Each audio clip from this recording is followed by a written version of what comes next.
What's that? Yeah. Okay, so I'm going to call the Commission of City Plan meeting to order. It's Tuesday, December 16th, 2025. The take and roll, we have 4 regular members here. We will seat 1 alternate, and we'll seat Jason Bugby tonight. So with that done, we can have a motion to approve minutes from the November 18th, 25th meeting.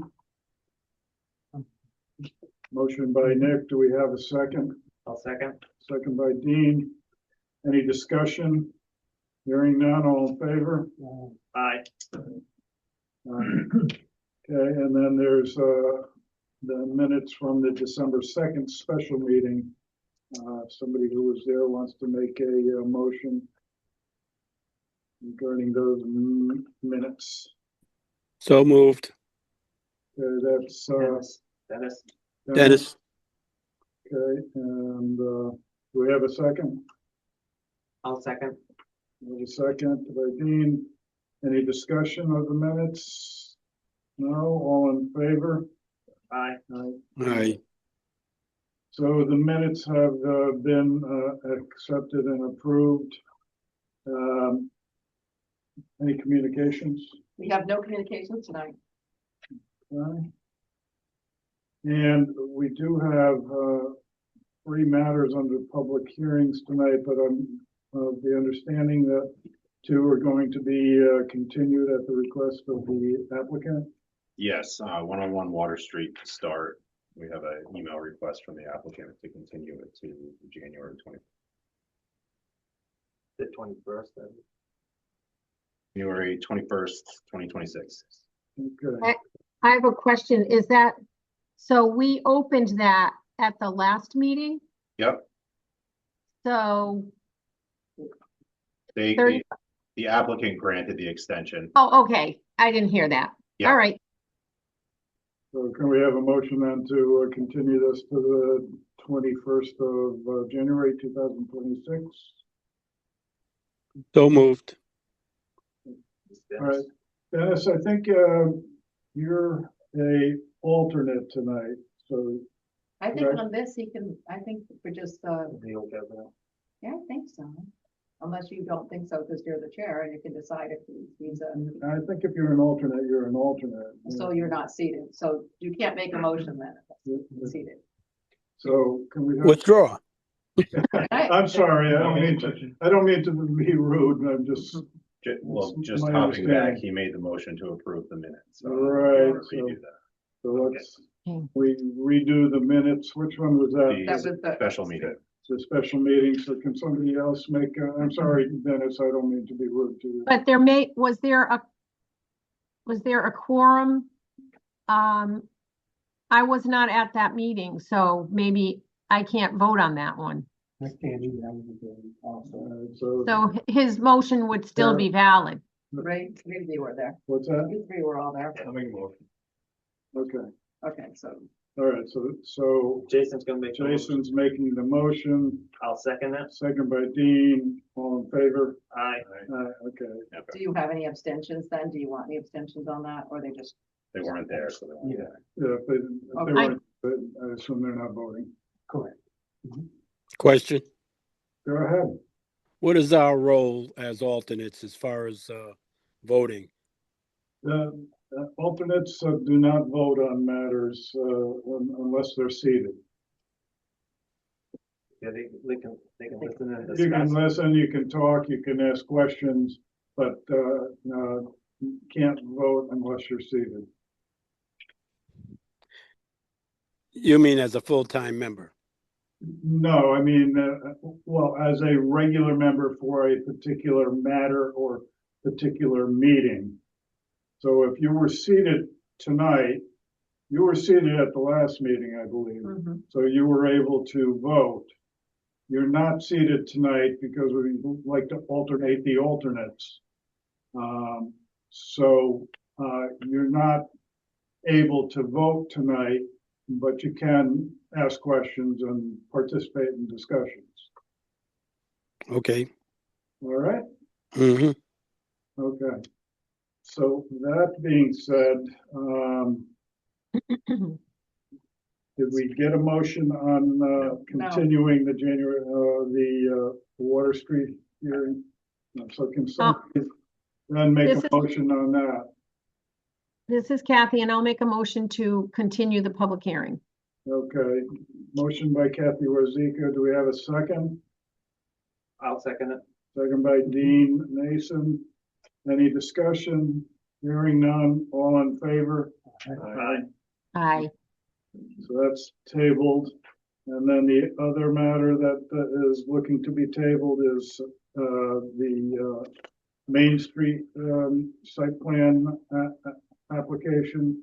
Yeah, And that's at the request of the applicant? correct. Okay. Table to the same meeting, Same January meeting. 21st.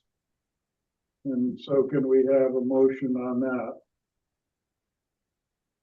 So we're not going to do the second public hearing? No, we're gonna come back to that, but let's Okay, take care of the matters that Okay. are being continued, so we don't have to come back to them. So can we have a motion regarding the Main Street application? I'll make a motion to table the application.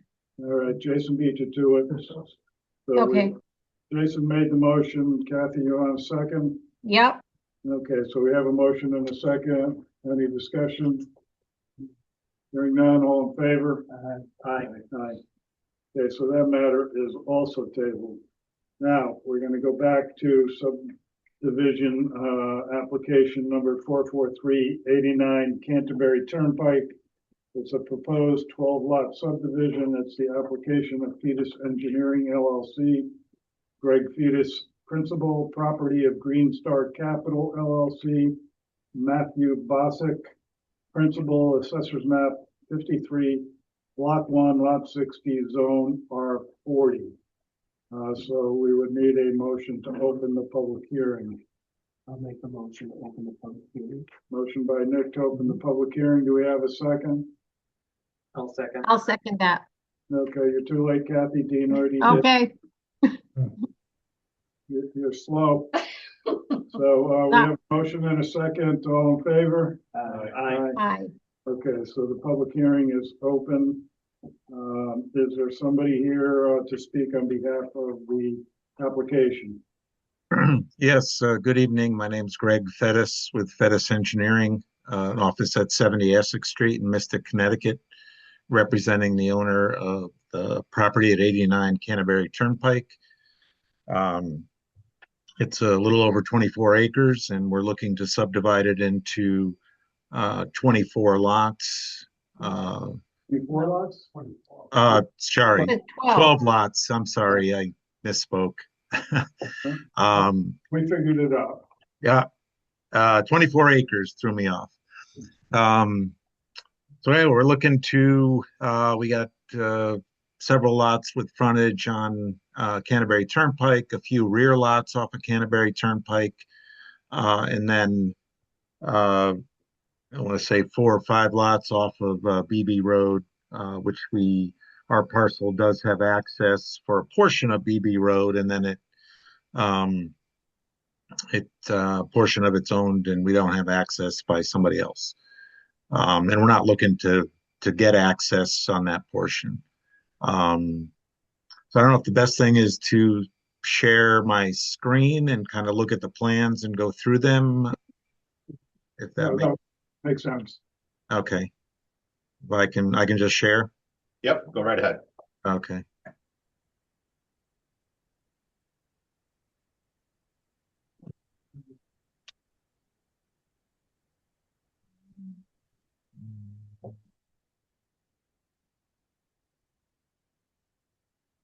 Okay. So let me just, Can we center that on the screen? yeah, I don't know if I can center it. Yeah, that's pretty good right about there, I would think. Yeah, I think this has the whole parcel on there, maybe not the title block. But if anyone has any questions, I'll kind of do the best I can with providing the proper view. So here's the parcel is Canterbury Turnpike here. BB Road comes off, and I'm sure you guys are more familiar than I am with all the surrounding roads. But it has access off of the side road over here. There is a gas easement that cuts through the site, cuts through our lots 9 and 12. We're keeping all of our development. We're not crossing the easement because of basically because it's a gas easement, and if there's we don't want to have any problems with the gas main. So as you can see, starting left to right or north to south, just going to blow this up a whisker. Lot 1 is a rear lot, and then lot 2 and lot 3 are frontage lots. Lot 4 is a rear lot. Then there's an existing house in between 3 and 5. 5 is a frontage lot. 6 actually has frontage off of BB Road. 7 back to Canterbury Turnpike has frontage off of Canterbury Turnpike. And then lot 8 has access off of BB Road. Lot 9, kind of a weird shape. It does kind of horseshoe shaped and surrounds, there's some existing houses in between 7 and 9, and then 9 kind of surrounds an existing house in this area right here. Then the balance of the lots 11 and 12 are accessed off of BB Road.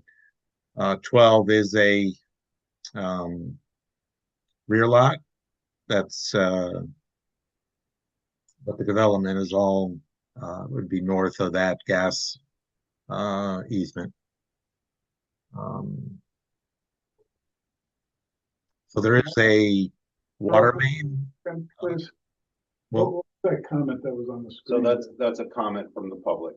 Are those, I could read them when it's time. okay, yeah, I don't think they should be posted on the screen or.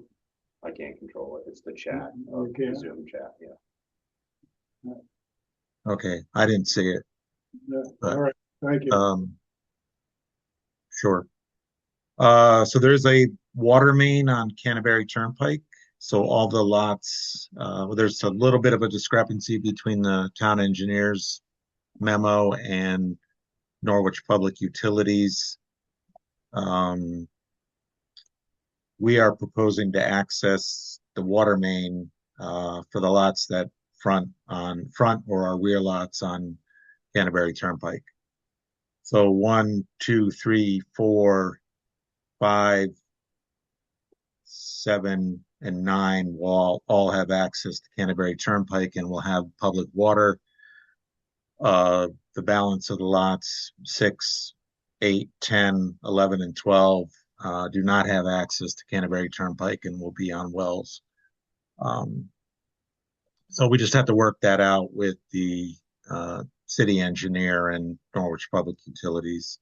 We kind of don't, as long as we have access to a water main, we kind of half a dozen of one, 6 of another. The cost of a well these days probably is about the same as tying into public water. So, we're open to working with both entities to get to the end of that. There's no sanitary. I think I might have said that already. So all the lots are on septic systems.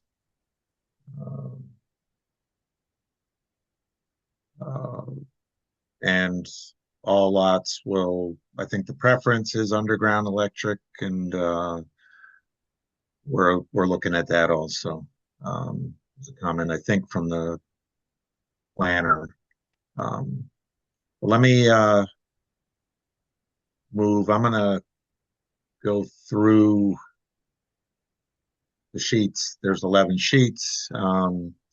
Sheet 2 is the record subdivision, which basically, I think there's a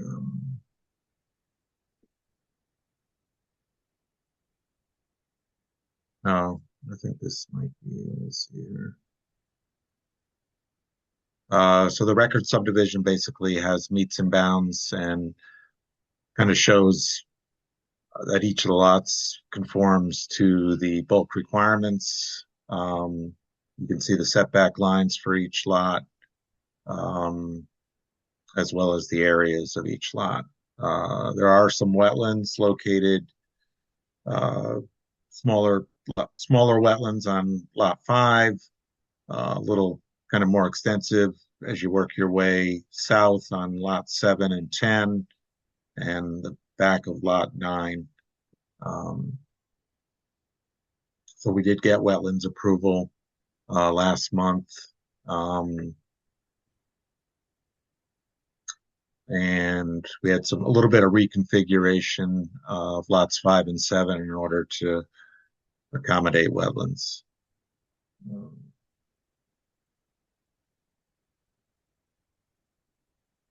Sheet 3 shows a lot or house and garage and driveway on each of the lots,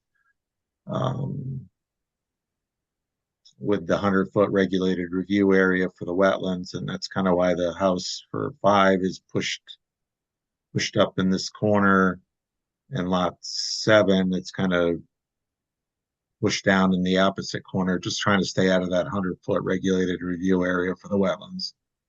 And you can see lot 10 is kind of close to BB Road, meets the setback requirement of BB Road. But again, trying to respect that 100-foot regulated review area. And I believe all the lots will come back to staff for site plan review. But you can see lots, the shaded area portion of BB Road is where we have access and utility access, which is the underground electric or above ground electric. At this point here, at this monument or Mirestone, BB Road is unimproved and we do not have access for the balance of the property. So you can see the driveways off of BB Road, 6, 8, 10, and then 11 and 12. We also have a zoning requirement table, which basically has the requirements. We're going to add the rear lot requirements, which basically double the size of the lot, is one of the bigger ones. And then I think, and I just need to confirm this with Dan, is that it's 50-foot setbacks all the way around on a rear lot, which is what we did. So we'll be adding that column here as a requirement of the staff review. But you can kind of, if I can blow this up, or you can trust that we meet all the requirements of the zoning requirements regarding setbacks, coverage, and the building height, which we don't have houses designed yet, but that's will all be less than the requirement. Can I ask a question? Yes. Oh, okay, maybe the next page is going to show it. I guess page 3 shows the houses, but doesn't show the septic systems. Right. We're just to keep things kind of neat and clean. We have a separate Okay, separate grading and utility plan, which shows the septic. because lot number, I can't see if you can pull it down. It just looks like there's no room for the septic system. On which one? Lot? This one? I can't see what number it is. Yeah, let me blow it up a little bit. Yeah.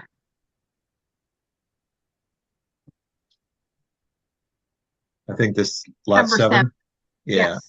So we will show that on the next sheet, but Okay. we did fit it. This is just double check the scale. Yeah. Yeah. The house is probably about 100 feet off the property line. So Okay. we do have room in front of it, which is where we put the septic to keep it out of the regulated review area. But let me get to that sheet, because I think after we do, and we can spend as much time on any of these sheets that the commission would like.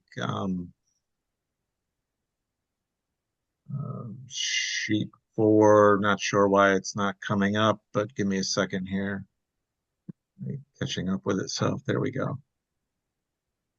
So this is a 40 scale of the lots, and you can see how we septic systems ended up being placed where we actually dug test pits. So you can kind of see it's a little bit far away when lot 1 goes to be developed, we'll come back with a updated site plan that shows the exact house that's being built, the exact location of the house being built, and the septic, which may move if they decide they want it closer to the house for purposes of financial purposes, for example. So you can see it's pretty repetitive. We have limits of clearing on here. The septic, all the test pit locations, the well location, driveway, house and garage. Again, these are just standard house blocks and standard garage blocks. The soils were pretty consistent throughout, so you'll see the septic systems will be the same size throughout. We sized them for a 4-bedroom. So you'll see there's the primary and the reserve areas shown on each lot. We did do some, where the wetlands were, we did some kind of almost, I would say, final grading for the house location, just to show that we're kind of keeping, again, respecting the 100-foot regulated review area. We did shade areas that we basically are in that area, but for the most part, we're pretty good at keeping out of that 100-foot regulated review area with. I have another question. With the So- development. Yes. The road is all owned by the town? I missed the first PB part of Road it. is PB Road. not, and even though it's unfit, some of it is unimproved, it's owned by the town? I would have to double check that, but I believe that the front, that it's not owned by the town. I'd have to double check. I'm not 100% sure. I know I have it in my file, but I've talked about it a million times, but I don't want to say that one way or the other. Dan is telling us it's a private road. And they can have frontage on a private road? The deed has access on the But deed. do our regulations allow frontage on a private road? Right, there's, I don't know when you want to take comments from Yeah, the audience, yeah. though, but There'll be we room will. for comment Yeah. after the applicant's finished with his stuff. Yeah. So I'd ask the public to please keep it quiet so we can understand and hear what's going on. I believe your regulations do allow for access on a private road For frontage? Because for our frontage. Frontage, yes. regulations require frontage on a street, and having frontage on a private street meets our regulations, Deanna? I don't know where Deanna is. I'm right Oh, there. Dan? Dan's really the one that reviewed this application, him and the zoning enforcement officer. I'm just gonna ask Dan to respond. Yeah, we have multiple subdivisions built on unaccepted roads that are private roads in the city. Really? The deed that I reviewed that was submitted as part of this shows that there's access for a certain distance along BB, and then it stops, as Greg mentioned. And so our regulations say that road frontage includes road frontage on a private road. Yeah, we allow for.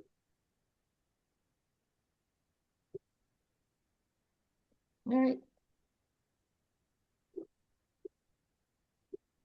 So, picking up, on sheet, I believe it's 4. Um, uh, Sheet 5 again is an extension of kind of a match line to sheet 4, which picks up and shows 40 scale drawings of sheets or lots 7, 8, 10, and 11. Again, where there were wetland 100-foot regulated review areas, we tried to respect them as much as possible and worked with the commission to pull the development out of that 100-foot regulated review area. And if anything changes, we go back to the commission for any of the lots developed on an individual basis. So a lot, again, this is lots 8, 7, 8, 10, and 11. The next sheet is 40 scale for lots 12 and lot 9. So you can see the easement that runs through 12, and we're staying to the northeast of that and out of the 100-foot regulated review area. Again, the respective tables are on each of those sheets. So we do show this is the next overall soil and sediment erosion control plan, which shows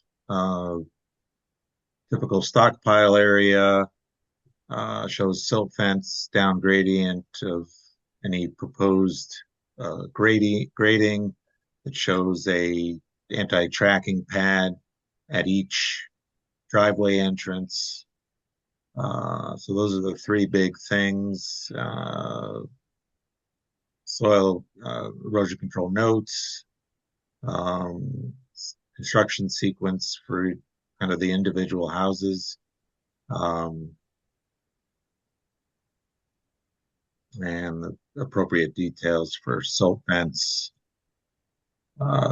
stockpile area, which shows a separate silt fence around each stockpile area, and then the anti-tracking pad. The next sheet is a 40 scale, which does show, again, just the blow up of the previous plan, shows it in a little more detail. Added a detail to this sheet regarding flaring out the silt fence in order to make sure it captures anything coming down the hill. So depending on the slope steepness and the slope length that the wings facing is appropriate, and there's a detail showing that. Again, just to make sure that nothing gets by the end of the silt fence. I have a question about lot 5. Lot 5? Yes. How steep is that driveway? I can't see the numbers there. It meets your requirements. I can tell you, give me a second here. So I think what we tried to do is on all of the driveways, the first 30 feet is 3% or less. Okay. And then the balance, again, it does meet your requirements, and I think I want to say it's more than 10%. I'm just double checking here on my set.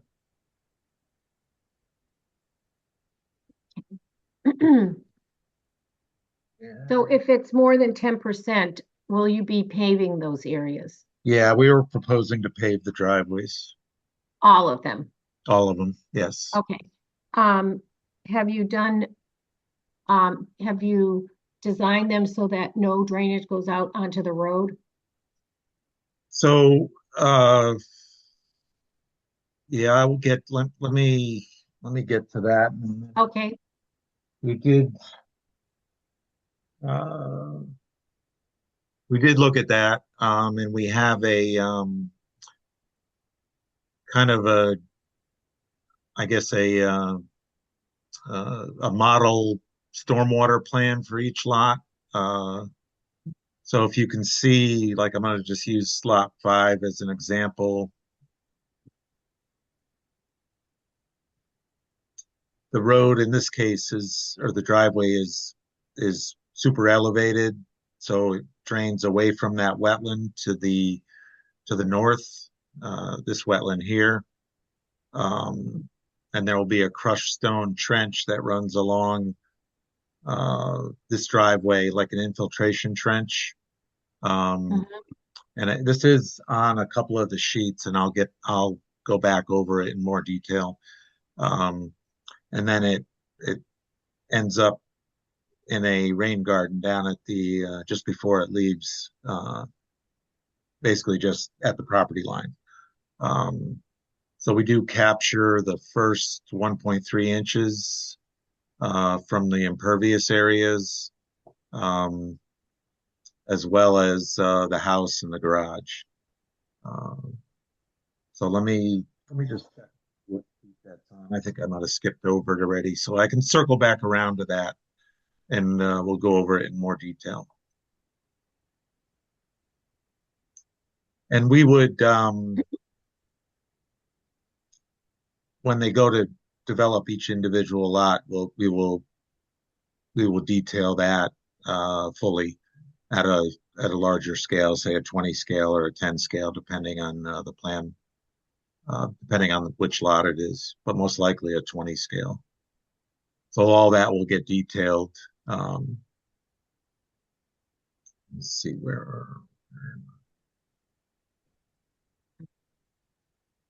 uh, yeah, so these are again, similar to the previous plan. These are the erosion control blow ups for lots 7, 8, 10, and 11. And then the last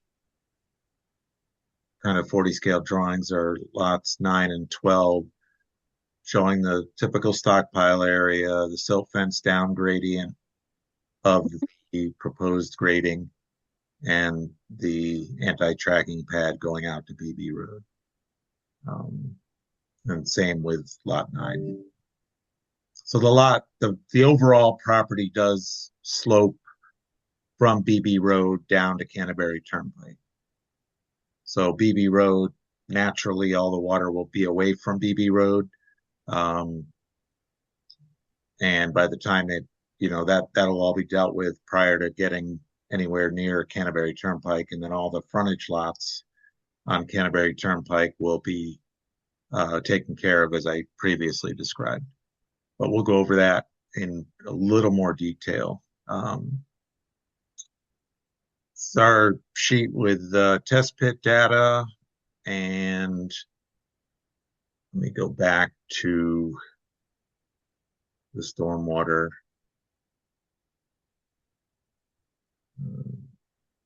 Yeah, so I'm going to blow this up here. This is on, I think I put it on each of the sheets.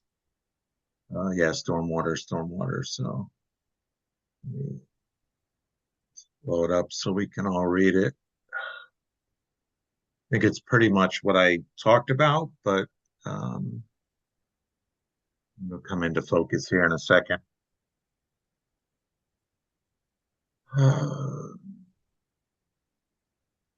Yeah, there we go. So stormwater summary for 89 Canterbury Turnpike. Kind of number 1, the driveways will be paved with bituminous concrete and will be super elevated away from sensitive areas, inland wetlands.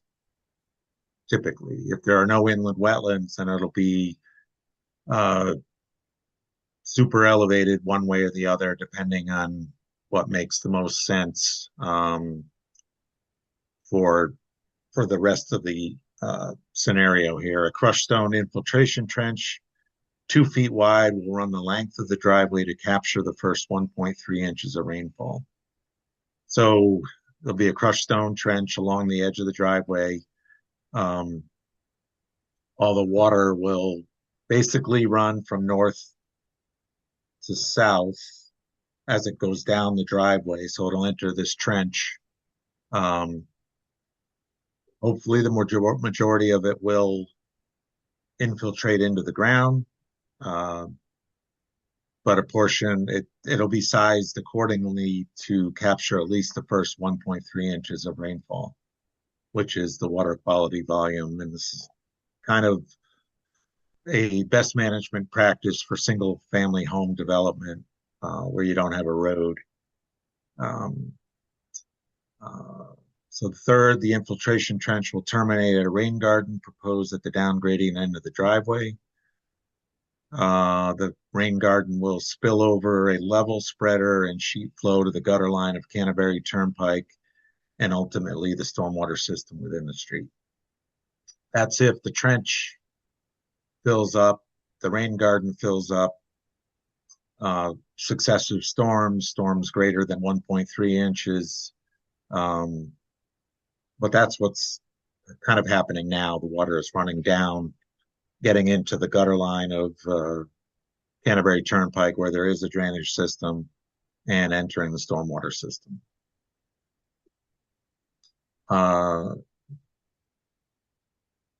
These items will be detailed on lots 5, 7, and 10 when site plans for site-specific houses are brought back to the commission. That's kind of a leftover note from the wetlands. We would propose dealing with stormwater the same on all lots that go to staff individually when we know what kind of house we're building and more of the specifics of the development. So that's it. I did read through the latest memo from Dan Daniska. We're kind of in agreement, or will comply with all of the items.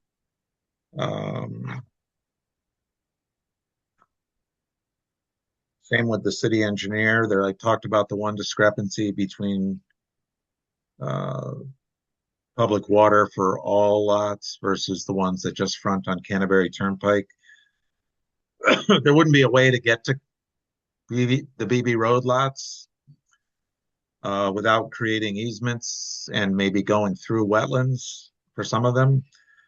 So I don't, and Norwich Public Utilities stated we didn't have to connect the BB Road lots. So I just want to make sure I think that's the only thing I'm in kind of not disagreement, but I just need to figure out which way we're headed on that.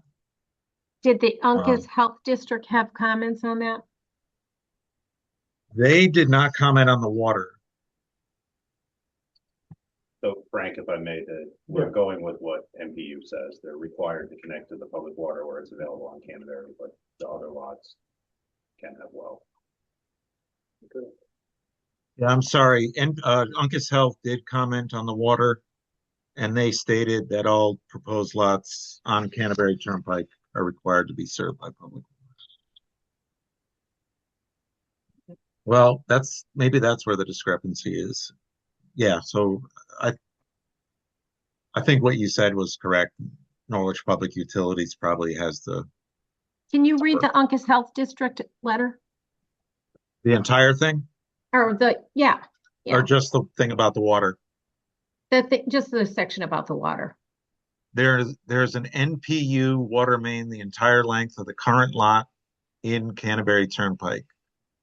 All proposed lots are required to be served by public water.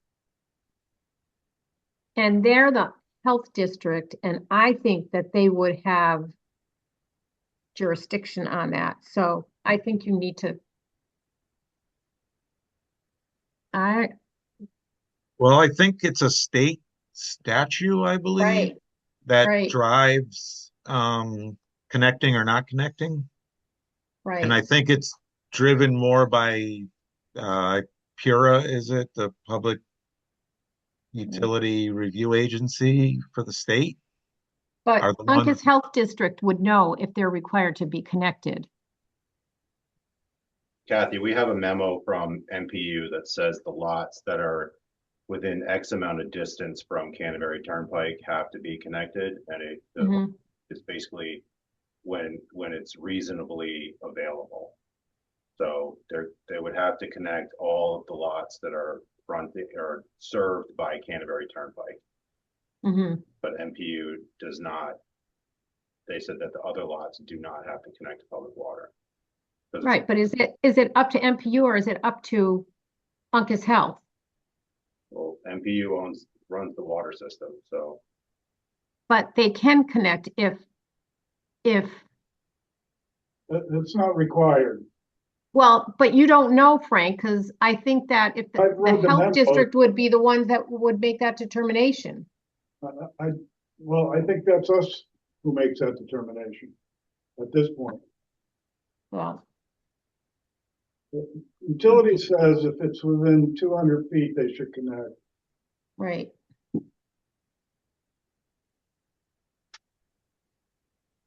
Okay, thank you. You Okay. said should. Travis, You said should. Should connect. Is it should or shall? On, Utility, uh, can you bring up these? Yeah. I have it here. okay, Greg, if you want to bring it up, that works. This is, let's see, City engineer. There you go. um,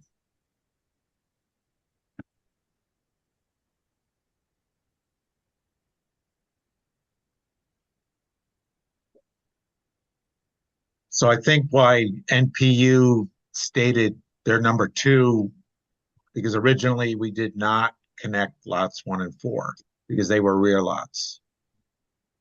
Mhm. Since this memo, we already connected 1 and 4, and we're okay with that. We're actually okay with.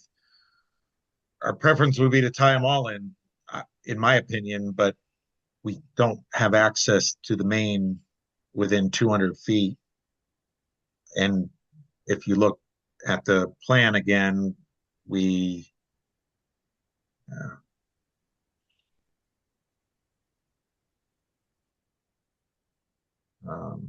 trying to get back to the plan here. There is a relatively significant wetland to get to 12, 11, 10, 8. I don't know how you could get an easement through maybe one of the lots to get to it, and same with 6, but again, they're much more than 200 feet away. So,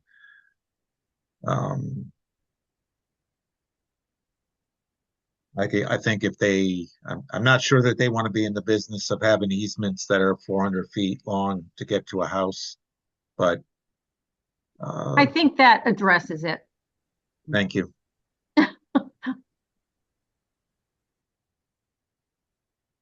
Anything else, Mr. Travis? No, I think I'm all set unless there's some questions. You know, we have a little bit of revision work to do based on the staff comments. I think the last comment from Dan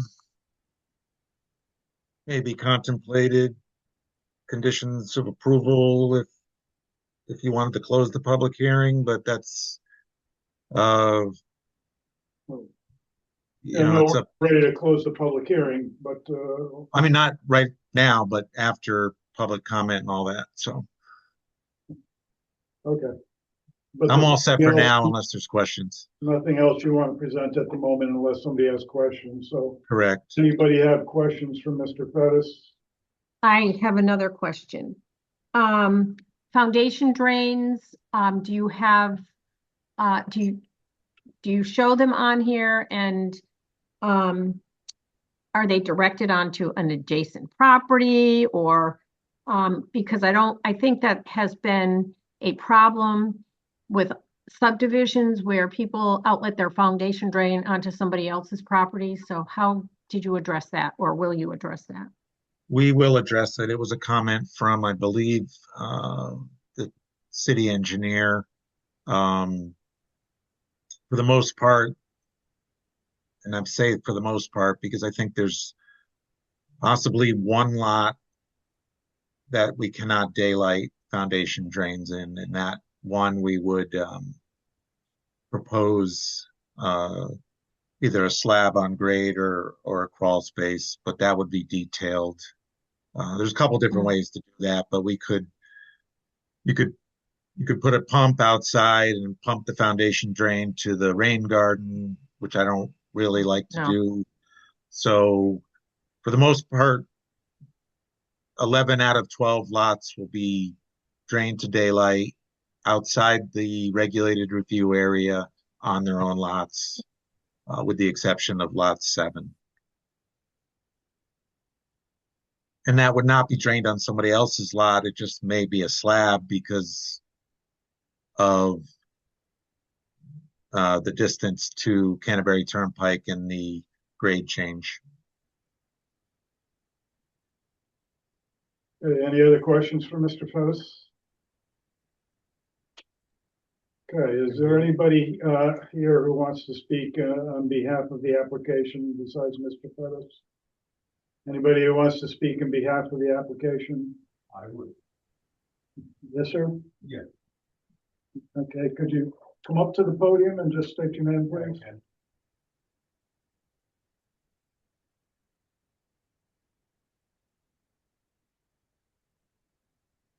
My concern is. If you could just state your name so we can have it. Russell Hyde. I own 79 Canterbury Turnpike. I owned Beebe Road for well over 20 years. And that's Are you private. speaking on behalf of the application or in opposition to it? Just some answers. Okay. The aquifer. It's been proven that the well on my house at 79 and possibly on 73. About 40 years ago on Wayne Street, they were doing some blasting, some drilling. I do not know what for. But our water, which is probably a quarter of a mile from Wayne Street, was polluted. So with all this construction going on, there's a possibility that the aquifer would be affected and possibly our well and his well. And the next thing, at one time, that wasn't just a little wetlands. There was a stream at times as wide as this table where you could fish. And that ends up going down through Canterbury Turnpike, underneath Canterbury Turnpike. And they finally came and repaired some of it, but there was a lot of, I don't think they understand how much water went through there. The dairy farm that was there never had pumped water. It was off the springs. The springs are almost at the tail end. I grew up there and we worked on all the farms there. There's a lot more to that.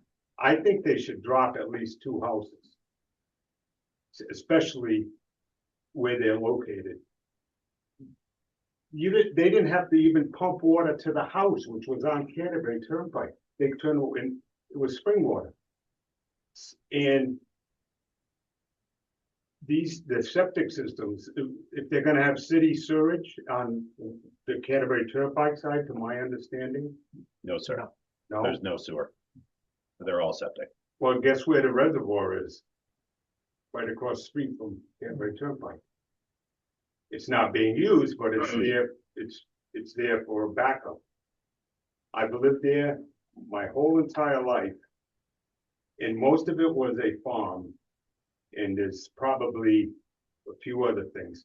And Beebe Road was deeded probably 150 years ago to be a private road for the entire, I don't know how long, but I owned it for 20 years. I had to take care of it. And the grade on some of them upper lots, they're pretty steep, very steep. We used to ski down them.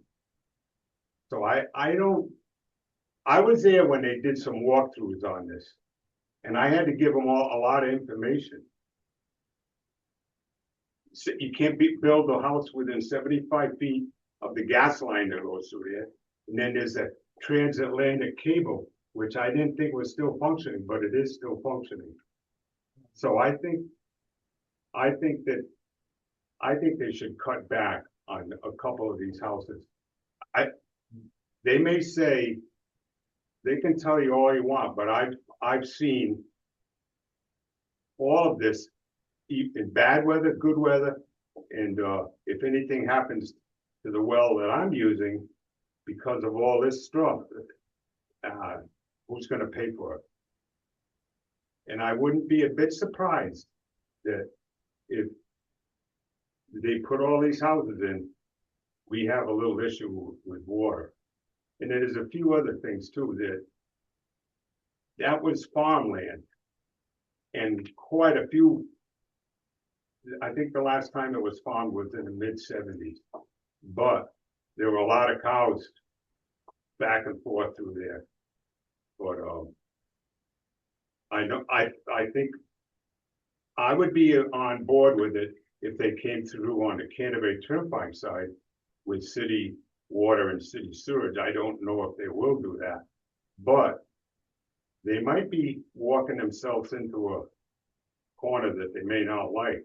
If something was to happen to my well and his well, because they're not that far apart. Well, thank you. Thank you. Is there anybody who wants to speak on behalf of the application? Anybody who wants to speak on behalf of the application?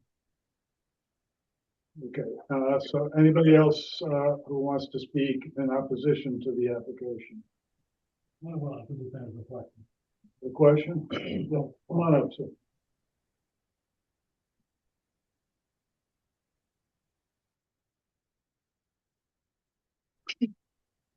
Wesley High, 73 Cambridge Turnpike. There's a couple of things I definitely don't agree with, because he hasn't done on a map.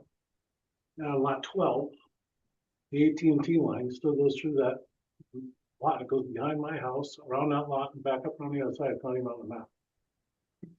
Lot 9, the water comes down through it. It does not go on Cambridge Turnpike. It goes through a pipe, which is probably 18-inch, which goes on to 82 Cambridge Turnpike, or 80 Cambridge Turnpike. So it doesn't, all the water doesn't go there. There's one hell of a lot of water. And the problem is they came up there, wetlands did, I think in August or September. And I told my nephew, because he's on the wetlands board, I said, you better check this stuff because there's so much water up there. And I used to own Mr. Gronen's one, which is, I think 147 Cambridge Turnpike. And that lot out in the back, the water would just run right out of it. I mean, it's totally, Charlie Rajewski years ago tried to get this all approved and he couldn't because it's so wet. I'm not trying to be totally against it, but definitely got some issues there. They don't even have the AT&T phone line on there, and they still use it, which is in lot 12.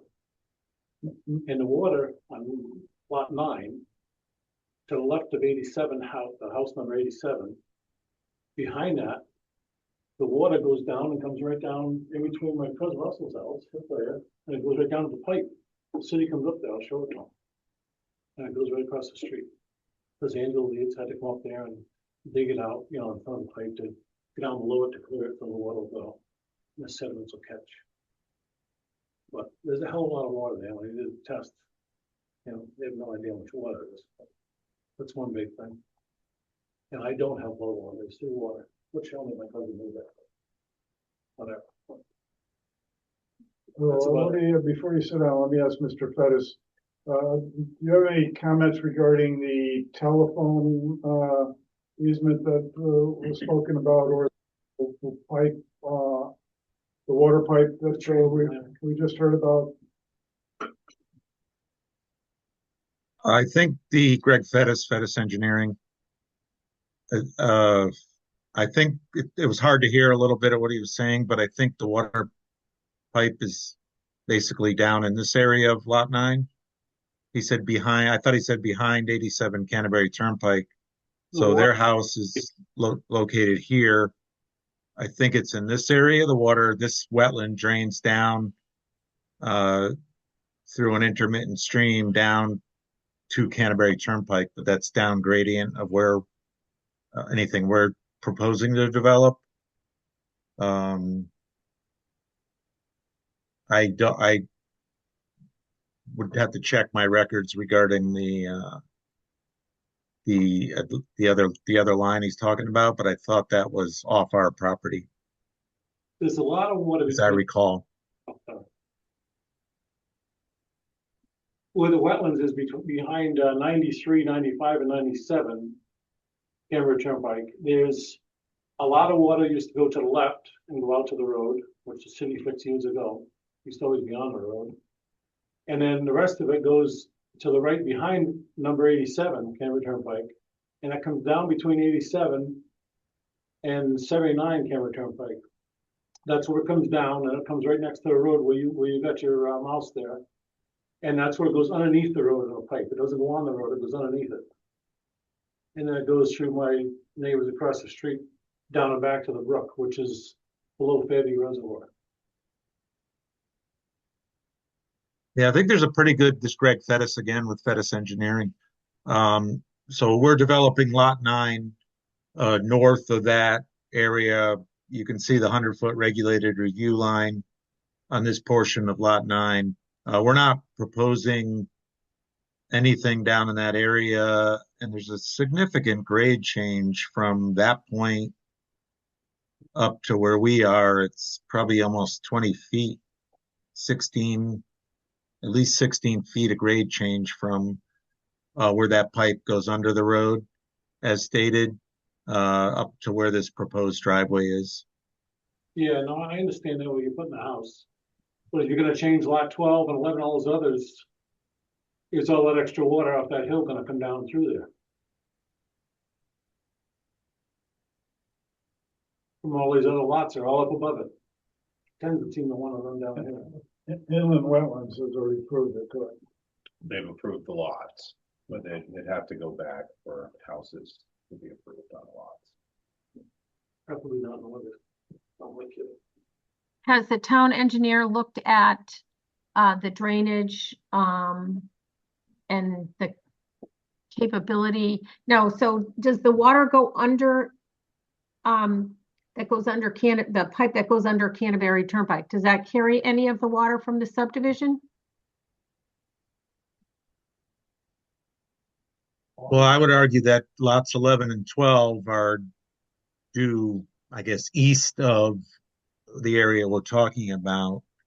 And they're quite a distance away, and we will be dealing with drainage, as I stated, with the stormwater summary for the impervious areas. We'll be dealing with the first 1.3 inches. So I would say there's not going to be any increase due to the development of lots 11 and 12 to this point of analysis on lot 9. Okay, and the pipe, is that shown on your plan?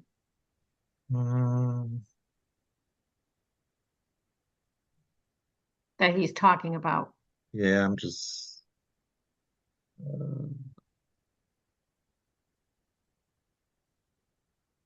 It's 20 feet over roughly from 79 Canberra Turnpike to the Oh, left. it's on there. Is that it right there? Well, I'm just looking. I see No, the, maybe not. I don't see it. I don't see it going under the road. But there's 2 catch basins.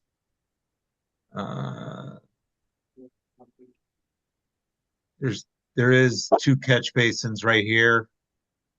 And and this is the stream. If you can see the end of my pointer, this is the stream coming down from the wetland, heading right towards that catch basin. So I think that's where the pipe is. No, What's the 24 right there? Does that say that the size of the pipe? I can't No, tell. that's the SNAP number 24 Oh, okay. utility pole. Utility pole, okay. Yeah. All right. Okay, I see it now. So those two basins are right here, most likely, and I can, definitely add it to the plan. Uh, if the commission would like and the town engineer would like, given the concern. Um, but it looks like this stream that he's talking about, if you look, this wetland's coming down. The wetland kind of ends. It looks like there's a little bit of maybe a head wall there. But it comes down and this line with two dots, dash two Yeah. dots. Yeah, I see. That's the location of I forget exactly what George Logan, the soil scientist, called it, but it was basically a single line stream that ends up, leaving the property at this point right here.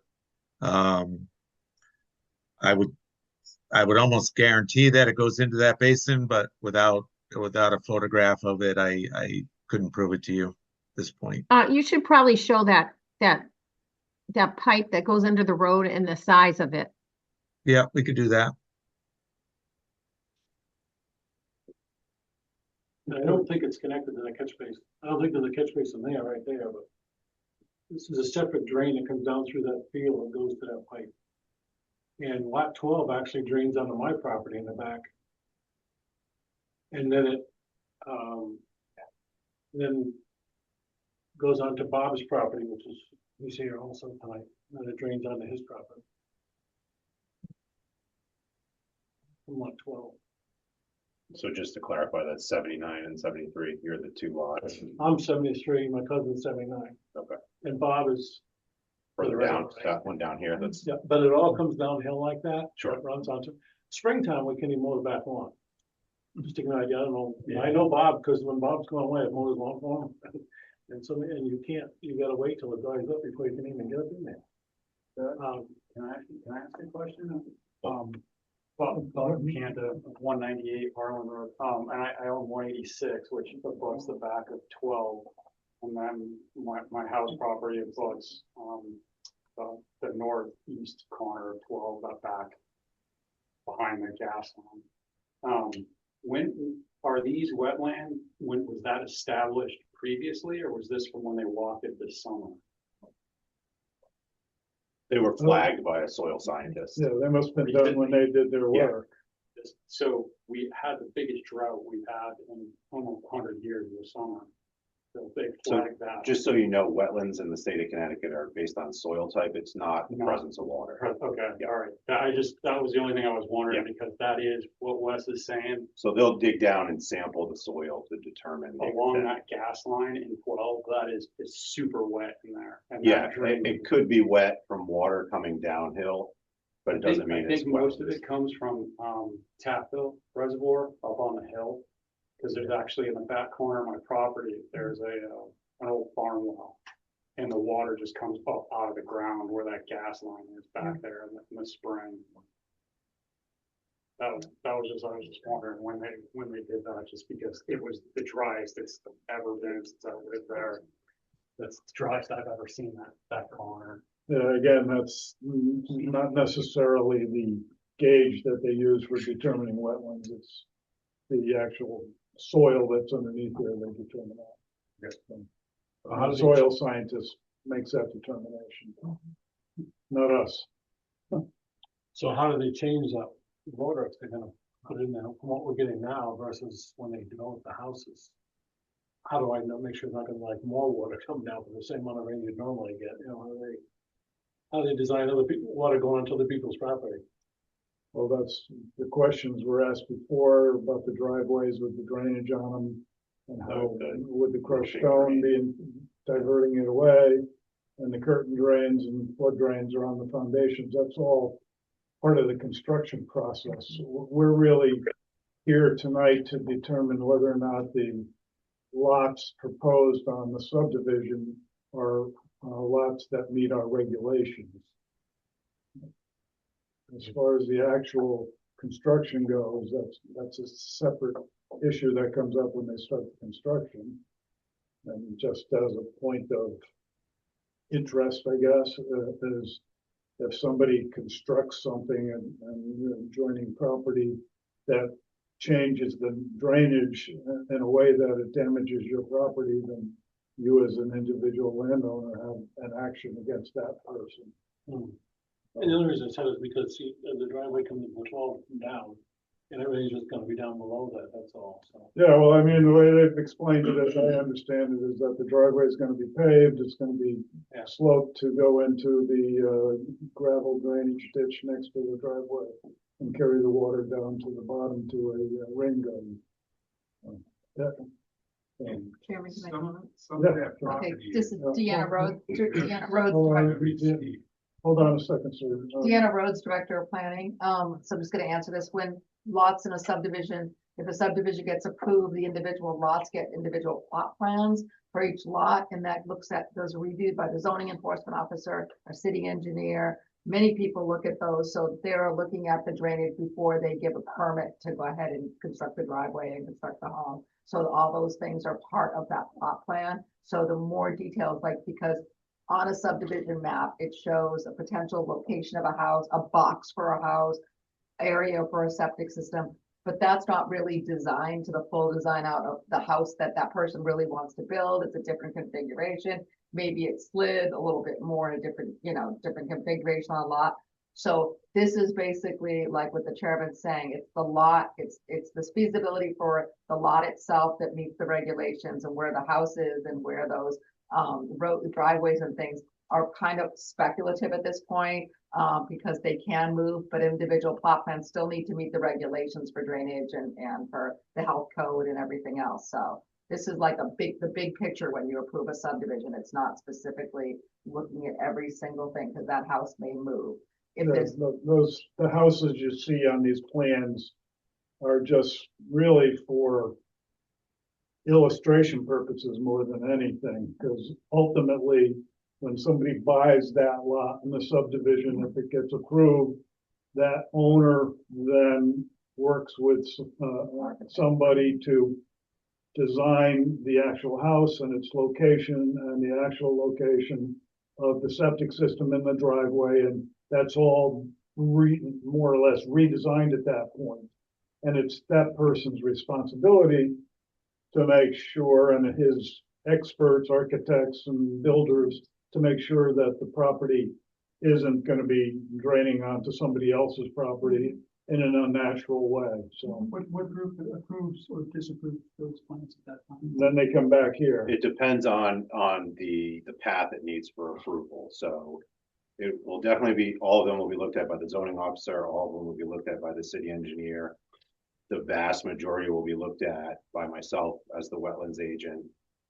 It comes in and gets I don't want to say re-reviewed, but it's a much finer detail of review. And then all the building officials would review the building plans for how everything would be constructed. Way down the road.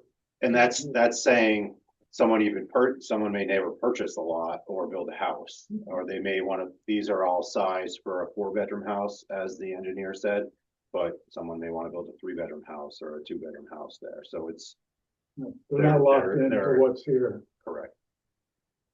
One thing that I'd like to say, that part of that, probably, And this is Russell Hyde again. Thank you.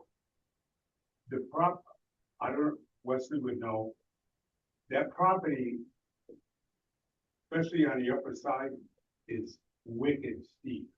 You couldn't, when they were farming there, they couldn't drive, they had to drive up and down, they couldn't go sideways. There's some steep property there. You could use it as a ski area. It's steep. It was all clear back when we were. Yeah, with not a tree in sight. If you look in Cambridge, everybody missed it, you kept it, you look like the Wayne Street, it was all wide open. Okay. And it was steep. All right. I think we would understand that at this point. Sir? My name is Robert Ryan. I live in 93 Canterbury Turnpike, next to Lot 9. And I will tell you that in a good rainstorm, the back of my yard becomes a pond. Lot 9 is very wet. Water does come out onto Canterbury Turnpike because of the seepage. There's just no drainage back there. So like everyone is talking about, so if you start to develop this property, again, where does all that road, I mean, all that rain go? Right now, it gets soaked into the earth and blah, blah, blah. Now you're gonna put, driveways in, and you talk about having, crushed stone on the side of these driveways. How financially is that able for someone to build a house back there and have to pave a giant 200 or 150-foot driveway, plus put crushed stone all the way down the driveway? That's a substantial amount of money. I mean, Canterbury Turnpike does have some very, very, very nice houses, don't get me wrong. I don't foresee people spending $500,000 to build a house to have a 200-foot driveway or 150-foot driveway, have stone all the way down the back side of it. And again, where does this all this water go? I know that I have a sump pump in my basement. This year, like this gentleman just said, it's been a wicked, wicked dry year. The last couple of years that I lived there, my sump pump ran nonstop. I had to get a separate sump pump because it wouldn't keep up with it, the amount of water that comes off of 9 and behind 9. So it's not just 9, but it's behind that whole area. So I guess there is a lot of questions about where's all that water going to go, and where's all that water going to go? Well, I think that's what the engineers have been trying to tell us this afternoon or this evening, that they designed it to try to drain the water off down to Canterbury Turnpike. Even this other gentleman who just said that behind 9, that's like a swath that runs down. So all that water again is running downhill. So these guys being downhill, they're going to get the wrath of all that extra water. And even on Canterbury Turnpike, I think there may be only one catch basin. So heading more north toward Ockham, I think there's one in the low valley right there. There may be one catch basin. And how is that catch basin going to be able to handle all this extra water that's coming down all these driveways? Kids outside. Hit the window. Hey, this is Norwich, by the way. But again, so the driveway is okay, fine, they're gonna be paved, okay, fine, but all that extra water, as the driveway is pitched toward Canterbury Turnpike, so it's gonna come down into the road. So I mean, regardless of putting, riprap on the side or crushed stone, it's not gonna take away, unless that driveway is pitched, to let all that water run down would be kind of a question. Mr. Fettis, can you address that issue, please? Sure. So specifically, the Greg Fettis Engineering, specifically on lot 9, the driveway is about 100 feet long, a little over 100 feet long. In this case, we would pitch it, the driveway most likely to the north, again, without looking at the detail of the plot plan or site plan that'll be forthcoming if we do get approval. We would detail it to super elevate, get the water off the driveway as it goes down towards Canterbury Turnpike. It would enter the crushed stone infiltration trench, and then just at the property line there, prior to becoming city property, there would be a rain garden to kind of belt and suspenders, which would capture the first 1.3 inches of rain from the impervious areas. The objective would be to try to return after the 1.3 inches of rain, return flows back to what's existing. So currently it's sheet flowing per the contours, the existing contours that are shown. We would try to replicate that the best we could, again, after the first 1.3 inches of rain is captured. So the majority of storms, I don't have the exact percentage, but a very high percentage, 75, 80% of rainstorms are less than a half an inch. So majority of the storms will be captured. Yes, if we have a very wet consecutive storms, more rain than 1.3 inches, which is, relatively rare. The majority of water leaving each of these lot developments is going to be less than what's currently leaving the lots. So I guess my question is gonna be though, so if you start to disturb right around lot 9, I mean, where's all that water gonna go? So does that water end up on my property? It's gonna end up in my backyard. This is Courtney Bernard. I'm at 87 Canterbury Hold Turnpike. on, ma'am.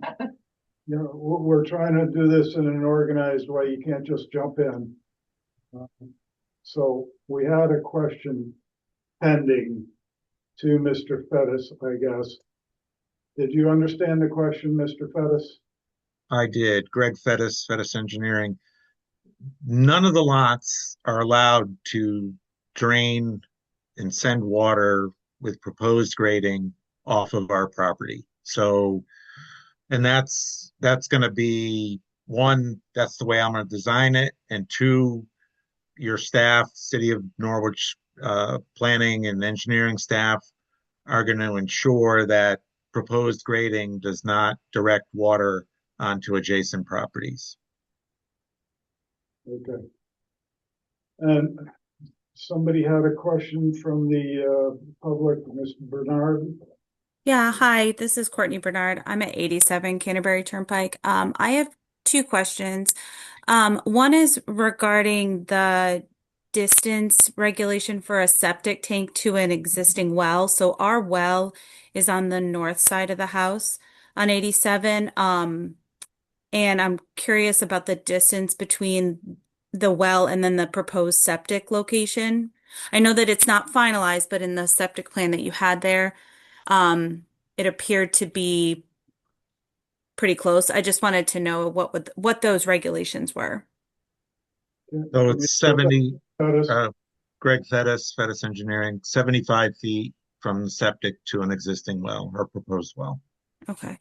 And that particular entry point for 87 Canterbury, that is a part in the road that does not have very good visibility. What would be the considerations for making sure that that doesn't become a dangerous spot for somebody to enter that property, for folks, exiting? Would there be consideration for making sure that that's a safe area? I mean, people speed on this road as it is. And I would be really concerned. That's like basically a blind spot. Mr. Okay, Fettis? Greg Fettis, Fettis Engineering, we would definitely look at sight lines and make sure that there's a safe stopping distance, any of the city, if there's city requirements, or fall back to the state requirements. But that stretch of road looks pretty straight and It's a hill. Yeah. Yeah, it looks straight though, which is kind of the key. So as long as there isn't kind of ups and downs, I believe we would have the proper sight distance for stopping, and stopping is the critical one in this case. I have a question that goes to that too. So have you looked at where the driveways are located and done site distances? Because that should be done. We should know ahead of time that you can get a driveway that gets a good site distance. Yeah, so we definitely looked at again, the biggest part of sight distance is the straightness of the road and then the ups and downs. Is a car going to get lost in a valley, Right. and you can't see it? So can you show the site distances on the driveways that you've proposed? I know that they might not be located there, but it would be really helpful if you did show that. Oh, we could definitely show them. Yeah. Yeah. And Just to if make sure. the city engineer, I have to reread his memo, but I don't think he mentioned site distance at all, but I'm sure he thought about it. Right, but we're the Yeah. commission, we want to make sure that there's a location for a driveway that can have proper site distance. So if you can show that every single driveway can have proper site distance, at least in one location, at least they might be mandated to put their driveway there or whatever. So Could you? Yep, we could definitely additional do site that. distance? Definitely. Okay, thank you. So again, Robert Ryan, I live at 93 Canterbury Turnpike, and Courtney, I'm just above you. So where I live, it's a hill, okay? So when I look on my driveway to the left, heading down Canterbury Turnpike toward Norwich Town, there's a hill. If I don't look twice, that car disappears. If a car is coming up the hill, right where Courtney is, as she's just saying, it's a pretty substantial little hill. And if I'm not paying attention, that car dies. Even with headlights on, that car dies before it crests the top of the hill. So sightline, like she's saying, I think is pretty crucial. Because I know when I leave my driveway, if I'm not paying attention, there's a car right there every single day. So just like what Courtney is saying, and she's below the hill, and she has to deal with cars coming over the hill. I deal with cars coming up the hill. And that's like what she just said, that's a pretty good thing to think about, because I know if I'm not looking, and I've been here 5 years and I still leave my driveway and I look left, and there's a car that's right there sometimes. And I've been there 5 years. Anybody leaves my house, I say, please look left twice or 2 or 3 times to make sure there's not a car there. And there's a car there hidden.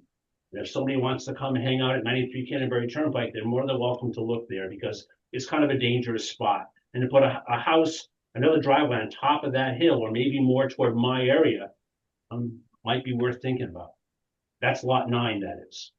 Yeah, we'll definitely, Greg Fettis again, we'll definitely confirm site distances. And believe me, that's the last thing I want to do, is create an unsafe exit or entrance to a driveway.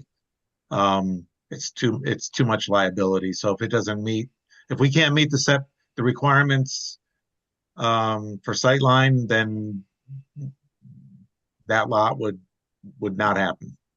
Well, I think we should see those site distances before we act on this plan. All right, any other comments?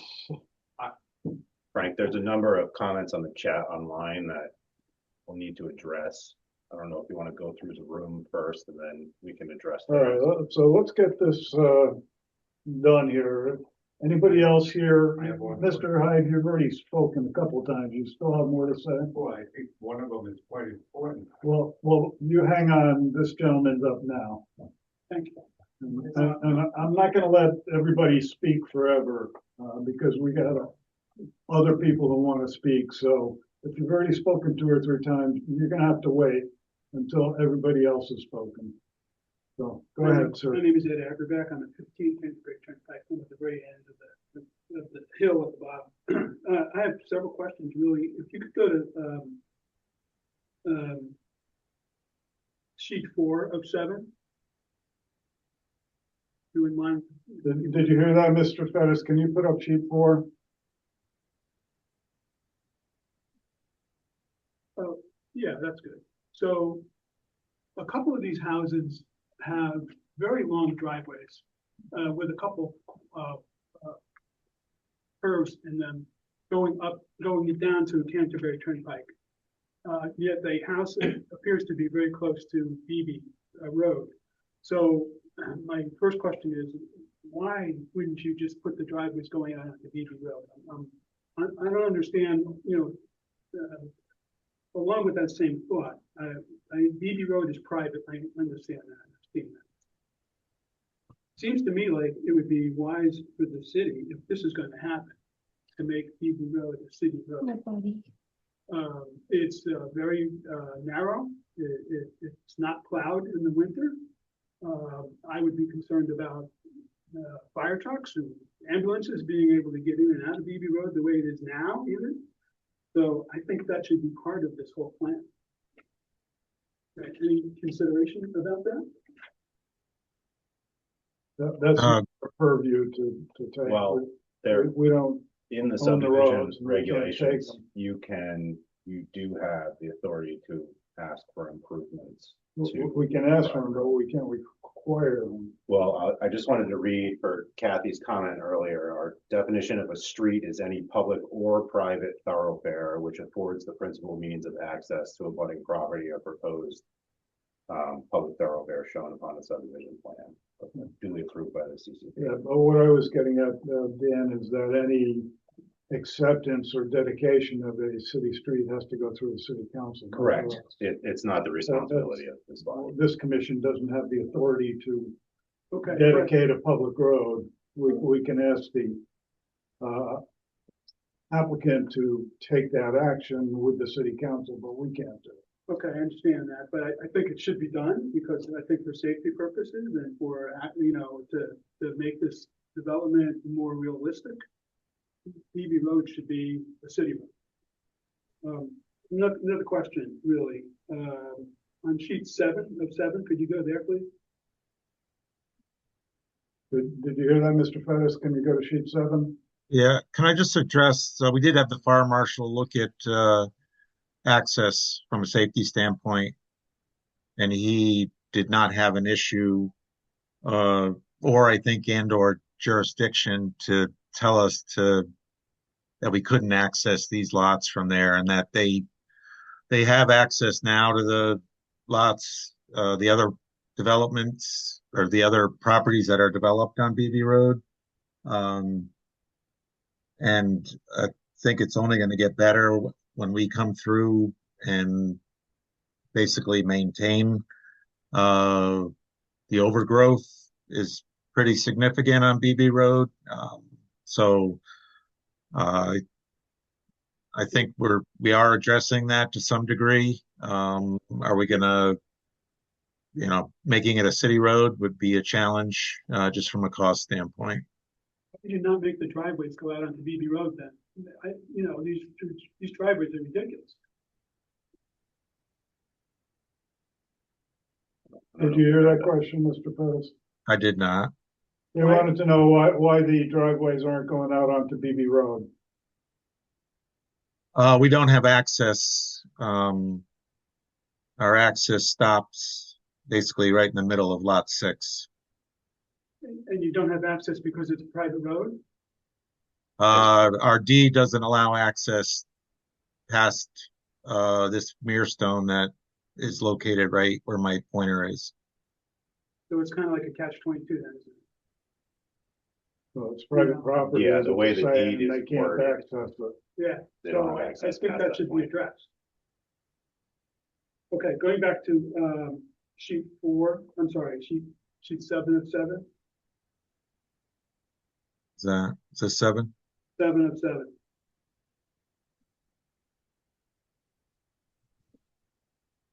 Oh. By the way, I think these. One more? 7 of 7. Yeah. There's a section there that talks about, well, we talked a little bit about it, actually a lot. There's a section there that talks about soil erosion and sediment control plan information. It's one of the boxes. Can you make it big enough so that we could read it, please? What do you want to read? The soil erosion and sediment control plan information.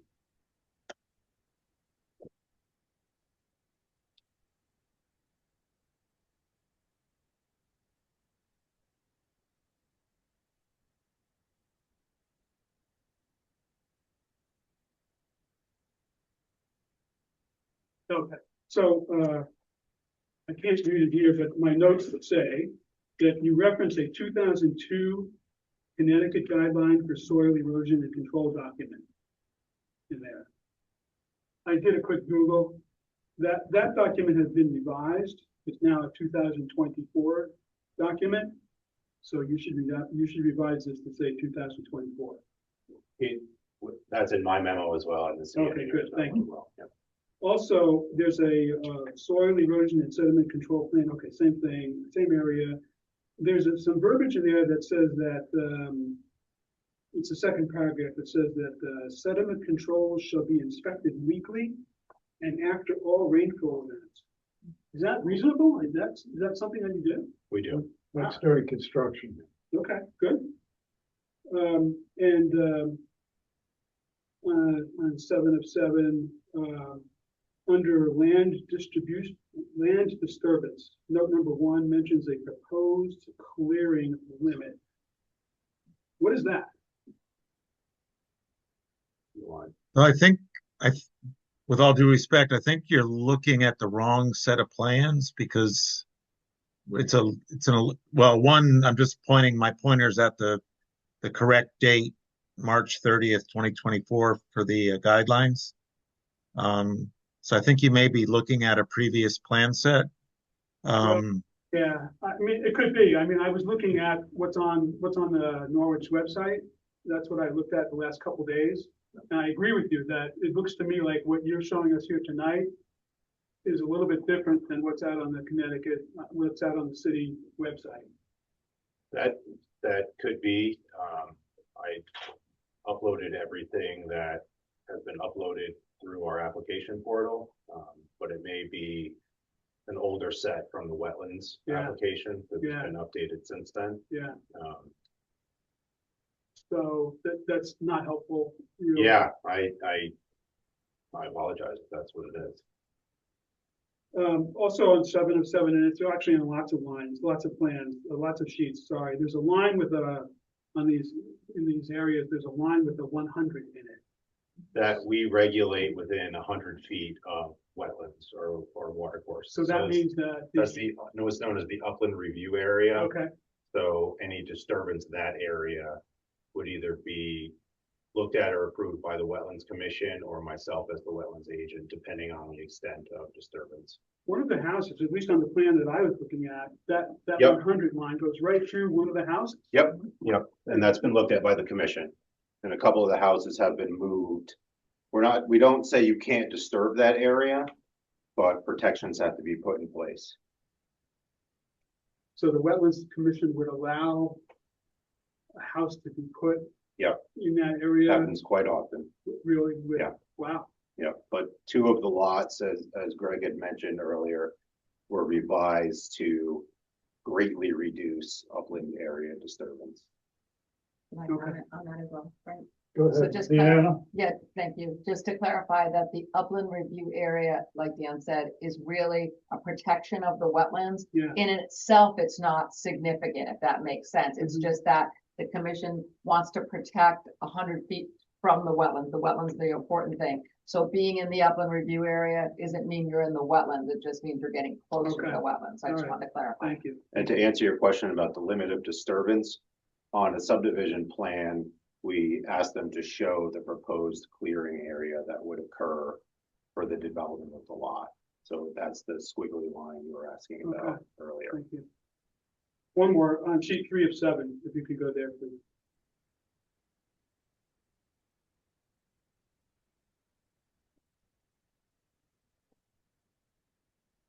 And this may have changed from the plans that I looked at versus what you're showing now. So, but we'll see.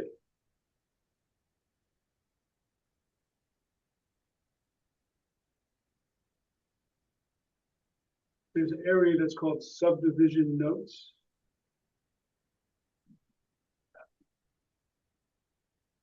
Make it large enough for us to read if you could. Several of these notes refer to the town of Groton. That's been on the engineer's note memo and myself to address and then those. one is like a CAM, which I think is coastal resources, shorelands. I mean, I don't understand why Mr. Fettis is putting references to the town of Groton on a plan that deals with Norwich. So why is that? Probably a typo from a previous subdivision. Note that he used. Is that, Mr. Fettis, is that the answer? Well, the plans have been updated, so I'm, again, not sure what set of plans you're looking at, but yes, we don't retype all the notes every time, and sometimes, and they're relatively similar. We read through them, but sometimes we miss whether it's the town of Groton versus the city of Norwich. So those were caught months ago and fixed. So the plan, like the subdivision notes before you, number 3, city of Norwich, number 5, city of Norwich. Okay. It's all been addressed. Okay, good. Thank you. I got my information from the City of Norwich website within the last week. So what the public is looking at is not what this little group is looking at, and I think that's a problem. Anybody else here who hasn't spoken? I have one question to ask. Well, let's get to the people online who haven't had their questions addressed yet. So Dan, you wanna get to those Sure. people? So I'm just gonna go in the order that they came in tonight. That's fine. At 7:12, we had, it says case, access off BB Road. I thought he just said that was not the case. BB Road residents are mostly not in favor of using BB Road. BB is a private road. Okay, so there's nothing to address there. There's no question. And then there was a comment about the distance from the septic to the well, which they asked. Yeah. Mr. Question. Yeah, and then I have a letter from Ms. Case that I can read into the record that basically talks about this comment here. Okay, so why don't you read the letter into the record? Yeah. So I received this afternoon. It is from Kathy Case. It says, "Good evening. My husband and I own 13 BB Road, Norwich, and have been invited to the meeting tonight as we have received a letter concerning the new housing development, TBA Canterbury. We are concerned a motion may be placed to use BB Road as an alternate entrance to the new houses, and we are against this. We have paid equal taxes for the past 25 years with no regard for this private road receiving service of snow removal or maintenance. We have paid thousands of dollars keeping of and have never asked for any sort of reimbursement. However, it seems plausible that the reason for this meeting is to do just this, use a private road as an entrance, which would cause traffic that our small neighborhood on BB has endured prior when there were more houses and tenants in years past, and it makes for problems. The cars tend to speed. If you own a pet, this is a danger, and we feel that we have not asked for anything from the town with regard to financial costs to maintain BB. So now we are imploring you to keep the entrance at Canterbury. My husband is a U.S. Coast Guard, and I am an elementary school teacher. We have served Norwich in years of service in these ways and feel our request should be given fair consideration. Thank you, Catherine Romano and Greg Case, owners of 13 BB Road since 2000. Okay, that's essentially the same as the comment up there. All right. This is more from this case. Correct. Same issue. You want to just read those comments? Sure. They'll be part of the video, I believe, but I'll read them. The first one from 7:51 p.m. is, "We are residents on BB Road, paid 25 years to Norwich and tax equal to all residents without snow removal, without maintenance of the road, and have paid thousands of dollars with no request for reimbursement from Norwich. As a private road, our residents are for the most part not in favor of access to use of BB to new residents, which looks like 6 houses. With all due respect, it is and should stay a private road, if not as a courtesy to its residents." And then it says, "BB residents, since above chat has not been observed yet, are we to understand for those new 6 houses, those new owners are going to be given access to BB?" Well, I guess the answer is to that, according to Mr. Pettis and the plans, that there is not access to BB there. Is that correct? There is access to the houses that have those 3 driveways Yeah, shown on the the plan. first 3. It's 4. It's 4. 5. Wait, 5. 1, 2, 3, 4, 5. Okay, 5. So that's the answer to that question then. Correct? You want them to show it larger. How many have access on BB Road? 1, 2, 3, 4. There's one down below, a flag lot there. Okay. 1, 2, 3, 4, and 5. The 2 others are going off in Canterbury. Okay. All right, so that answers the question for Case. Are there any other questions or comments on the from the public on the video there, Dan? Not in the chat. On the chat. So that addresses all of those. And Mr. Hyde, you had one more question? Yes, this would be for Mr. Pettis.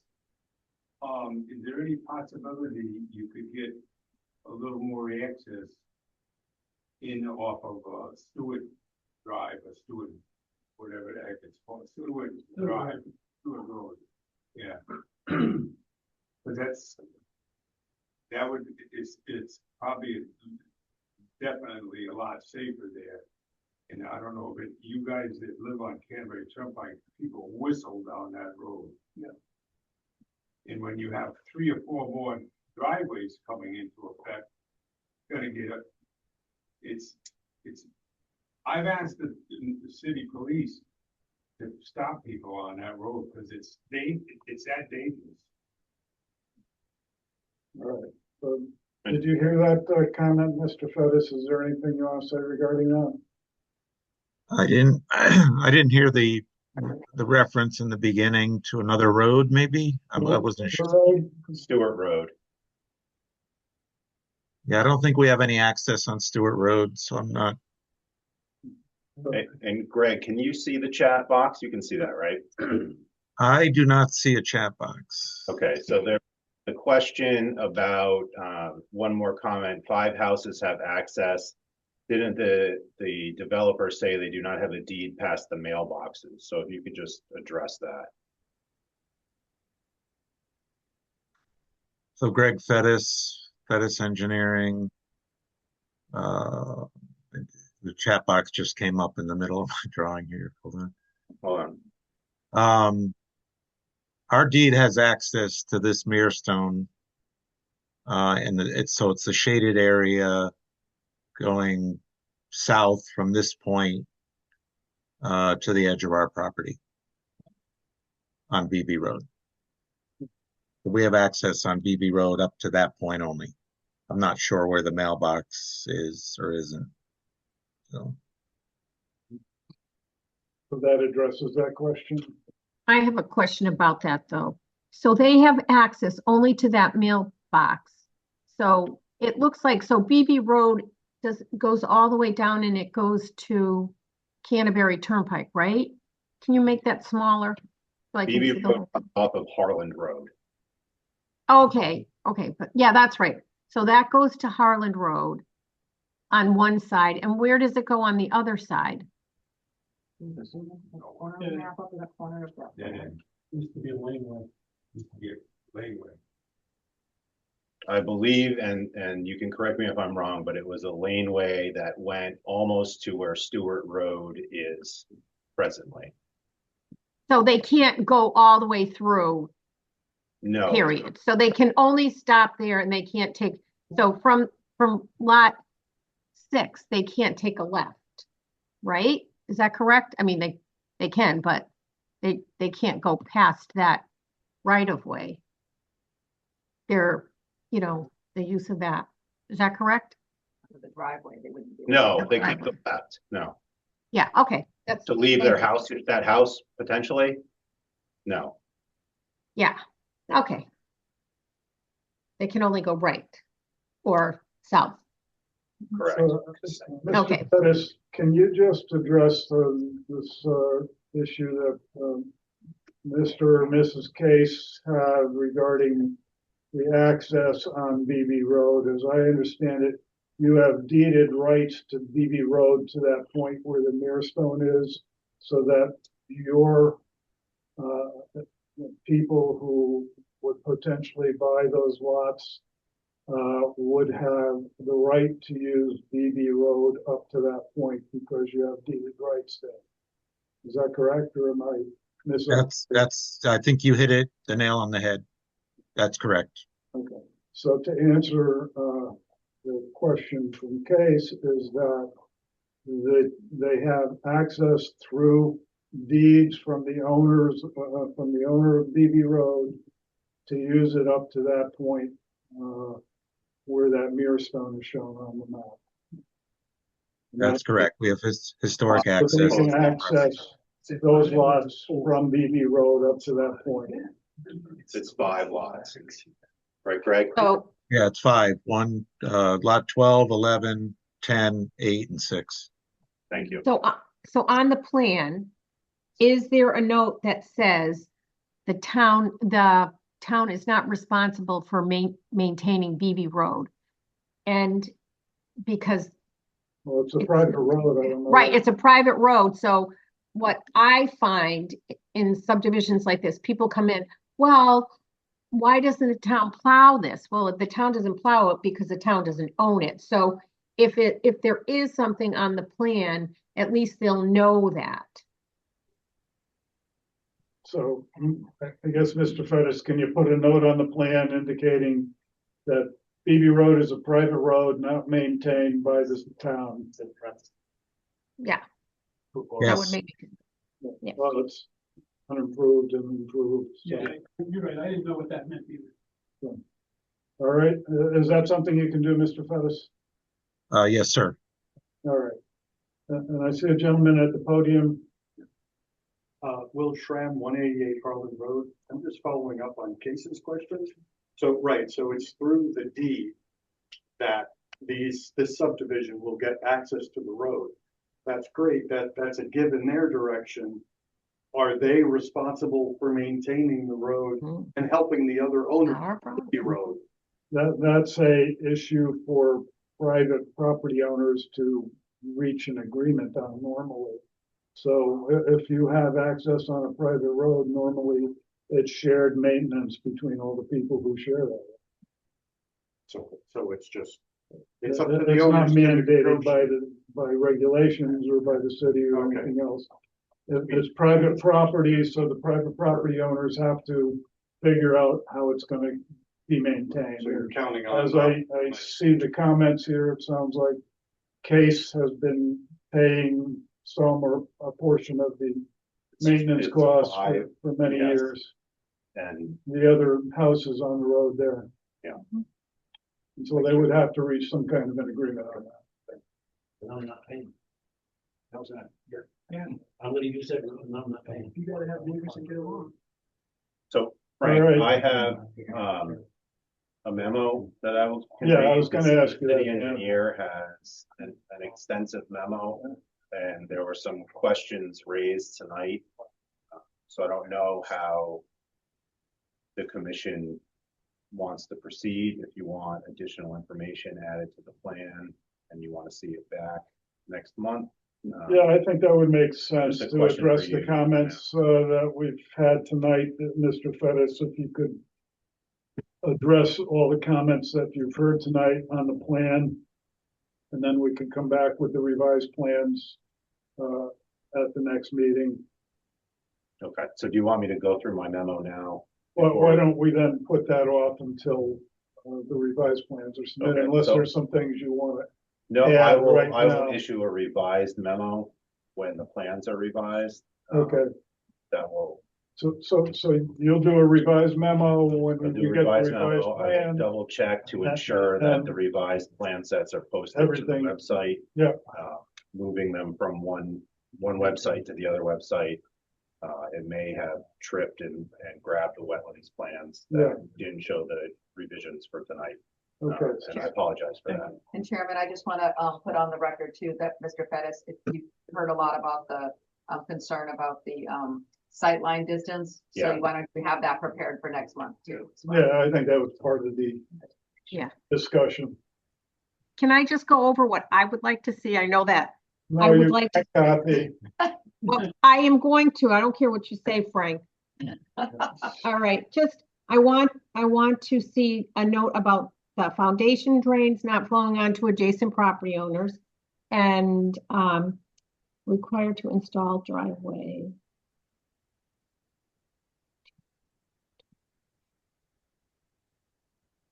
Okay, any driveway that is installed, that's not installed as it is, well, all driveways should be approved by the town engineer, and that there is no flow onto Canterbury Turnpike at all because, especially in the winter, because of icing problems. Show the AT&T line, show the pipe under the road.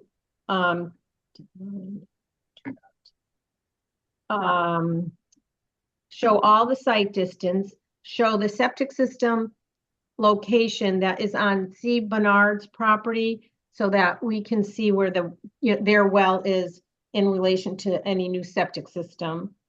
Note on the plan that the town is not responsible for maintaining the unaccepted portion of BB Road. And now Frank, I have a question for There is you. no accepted portion of BB Road as far as I know.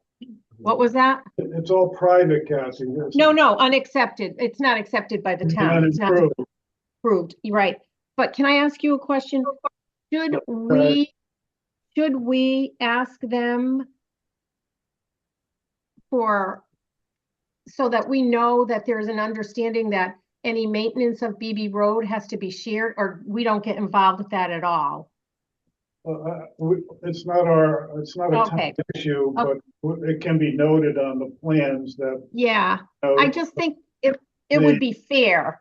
The maintenance of BB Road is a matter for the homeowners who own property adjacent to it to work out amongst themselves. So, Okay, those were all my issues that we talked about. Thank you. anything else, Stan, that you want at this time? As far No, as we'll save everything else if just someone can make a motion to continue it to like January 21st. So based on all of that, if we could have a motion to continue the hearing until the next meeting, January 21st. I'll make a motion. Motion by Nick, any second? I'll second that. This is Second by Kathy. Kathy, any discussion? Hearing none, all in favor? Aye. Okay, so this matter, subdivision 443, 89 Canterbury Turnpike is going to be also continued to January 21st. All right. Can I ask a quick question? Sure. When is the video and the tape available pretty quickly on the? Yeah, there's a pretty quick turnaround. It should be a couple days. Okay, because I just want to listen again and just make sure I didn't miss anything. Absolutely. All right. Yep. Thank you. Thank you. All right. So then, under other business, we have a city council referral regarding proposed zoning regulations and the zoning map. Correct. We bring up the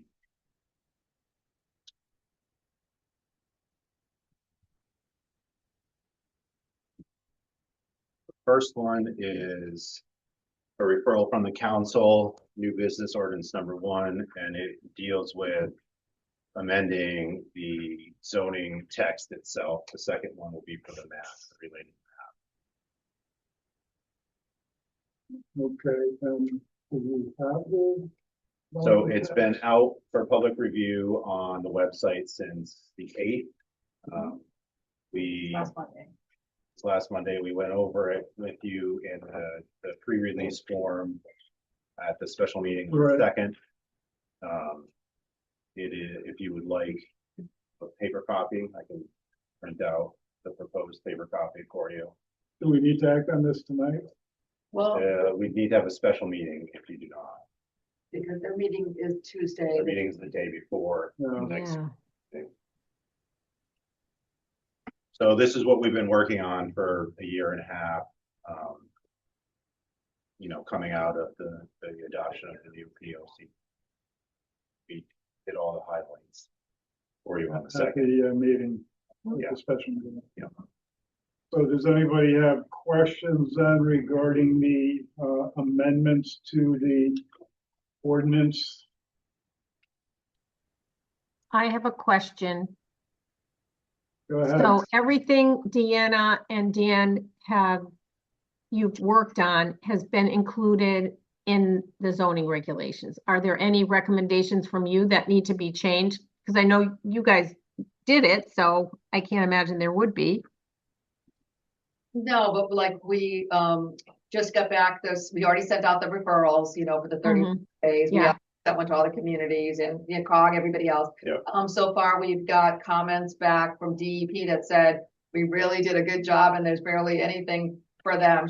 One thing she wants us to add in somewhere. So I told Diana Ivkovic for DEP for the special flood that I want to meet with her at the beginning of beginning of January, because she's taking time off for the holidays, just to see, you know, what she's saying to make sure we, you know, correct wherever she wants to put that in. But she said, no, she wasn't even going to be doing another memo for the council. I can just use her email that basically said this. It went to Cam, and I had showed that to them previously, I think too. So we're waiting for their comments. And you know, Kathy, that they updated some of the CAM requirements and, you know, how single family houses are now regulated in the area. Yeah. So we made that change, but really there's not a whole lot of changes in the coastal regulations. So expect to get many comments back from them. The Council of Governments Got a positive already, comments from the COG already. They're good. with so we, you know, everybody's been really good. Like I said, it's things that we're implementing from the Plan of Conservation and Development. reformatting, making it easier to understand and get around, you know, adding the use table so everything's in one place. A lot of housekeeping changes. I know I've worked on it for 1.5 years, but I think I did a good job. Yeah, he did, and then I'm exhausted from it at this point, but and when we tried to get all of the comments we got throughout the POCD from the public in meetings we've had with stakeholders and meetings we had with the POCD implementation committee, from CCP, just from other staff, from the city engineer, the zoning officer, as a matter of fact, we beefed up the you know, the earlier discussion about you know, drainage, offsite drainage and coming off of people. You know, we really didn't have good regulations about that. We have greatly improved for really erosion and sediment control, stormwater, all of it. As you all know from the past year and a half, the new city engineer is very exacting in his reviews. And he helped me with the ENS and the stormwater sections. Yeah, he was good. He's satisfied. I am absolutely satisfied. And we address things like trash, that, you know, where trash containers can go, things that have been kind of problematic. Thorns in your side, right? Well, I think you guys did a good job on this, and I'd give you a lot of credit because that's a real pain in the rear end to do. And so there could be some changes made by, you said, Diane, well, she really didn't have any. She just had some sentence she wanted to add in, so that they probably that. And you know, I was going to tell you, we know we're going to have to come back and do regulation changes probably in 6 to 9 months, because we got housing planning grant to do the Norwich State Hospital. So we have a Norwich State Hospital zone, basically, that it's a placeholder that we need to come back for to add in those appropriate uses for it once this plan is done. So we know we're coming back. We're thinking, you know, these are adopted. Any housekeeping things that come up over the next 6 to 9 months, will include them at that time. Just because the process with the city council is so arduous. So if we know that there's a real problem, of course, we can come back before then, but we're going to try to live with them for, you know, a little while. And we'll have to make whatever changes are applicable to Norwich dealing with the housing bill. Housing bill, And then, and I will tell you, the zoning enforcement officer, you know, even though he wasn't super involved in it because he's busy and we only have one CEO and all kinds of things going on, he's really seems to be very pleased with the way it's formatted, the add-ons. We took a lot of input from him at the beginning, and then we kind of let him back off so we could work on it. I thought he would be my biggest hurdle, but he's now on. So because a lot of animal issues that he had that we addressed in there. I think it's really it's much more permissive, I would say. I think they're pretty permissive regulations. We allow a lot of things to happen that we see. I do have a question, and I have to say I haven't read them totally, but do you have something in there about short-term rentals? So it's just going to touch on that. So we did not, because we still are kind of struggling with that and struggling internally, not with the use so much. It's the enforcement of the use, to be quite honest with you. One enforcement officer, and we just don't have the time for him to be permitting of these. And we probably, I'm going to guesstimate, there's 70 plus of now that we know that exist. And they're like whack-a-mole right now. Rich tried to shut them down as an illegal hotel and they just open up again. So we kind of have put that as a low priority as enforcement because they're happening anyways. But we're in discussion with handling it through a city ordinance. Yes. Ordinance, right, okay. Some I registration. would, if tracking. you And we guys are gonna deal with that, I would really like to be involved with it. Yeah, and Kathy, one of the things we really want to look at again is when we looked at it a few years ago was outsourcing the permitting of it or the Yeah. whole, you know, that was Granicus, I think the name of the company. And at that time, Mike Driscoll wasn't really confident of us outsourcing the whole process pretty much. But at that time, they only had one Connecticut client, which was a small beach community somewhere like Lime or East Lyme or something. And since then, we have not really followed up with them. So we'd like to see if other communities in the state have decided to use them, outsource it. Because again, with one zoning enforcement officer, this just is not a priority for us. I mean, we want it to happen. We can't really regulate it efficiently through zoning. And if we're gonna do it through zoning, I want to outsource it. So, but our ordinance. Yeah, that sounds good. Yep. All right, thank you. Is the map up here?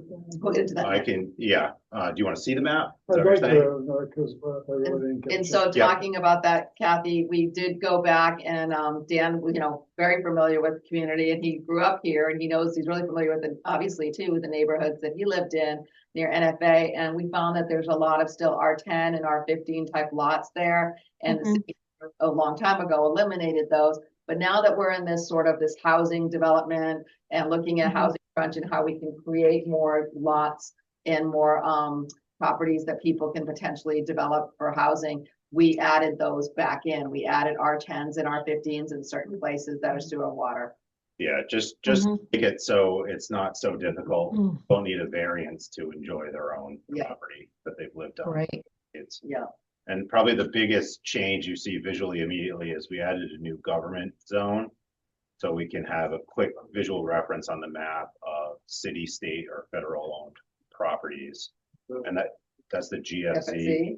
The tan kind of color. Beige color. So what And we're that gonna, doesn't include when the city takes a house for taxes or a lot, those aren't on here because the goal is to sell those. Right. This is like your reservoirs, schools, the transfer station, MPU properties. and what we do, Kathy, is like once a year is, you know, the goal would be once a year is if we have properties that newly were given to us for open space or we acquired something, is that we would go and have those properties rezoned by the council once a year just to get those into that place. Yeah.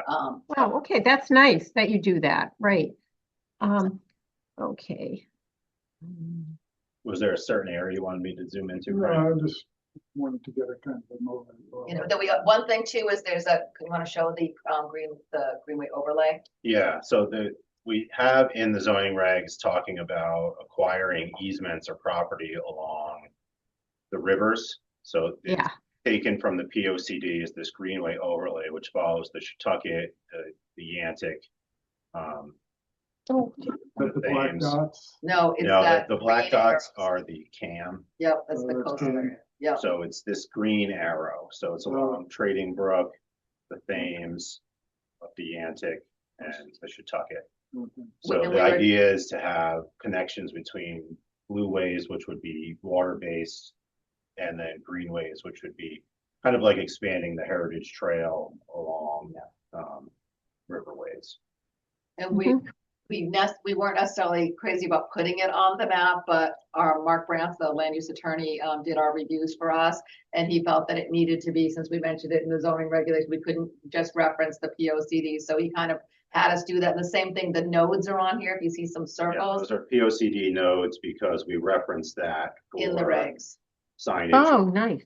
and focus. So they're on here as well. Yep, those focus areas.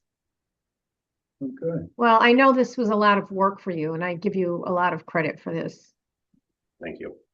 So, especially since you did most of it all in-house, right? You Oh, did yeah. have that. Yeah, we only had a $30,000 budget. Yeah. Which we gave them a bunch of things to do for us and they did a great job formatting and they did some homework assignments for us. But really it was kind of like here, Yeah, so we had to go. they formatted the document, helped us with certain parts of it. The and use then, table.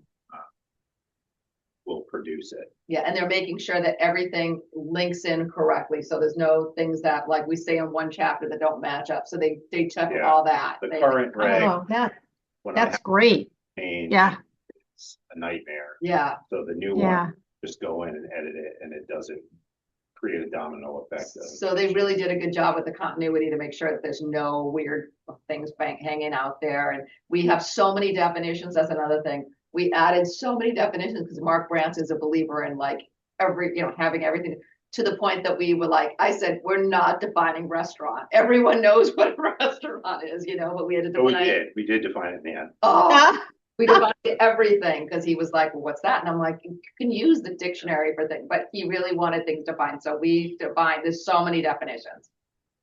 Okay, so based on all of that, does somebody want to make a motion regarding the referral of the And what we normally do is a favorable, we say zoning favorable. regulations back to the city council? I'll make a motion that we provide a favorable recommendation to the city council. The regulations are consistent with the plan of conservation and development. And I really would like you to put this in your letter, that the commission commends you, Deanna and Dan, for preparing these the zoning regulations. I'm sure they know, but I think they should know that we appreciate it as well. So that's my motion. Okay, so we have a motion, do we have a second? Second. Second by Dean.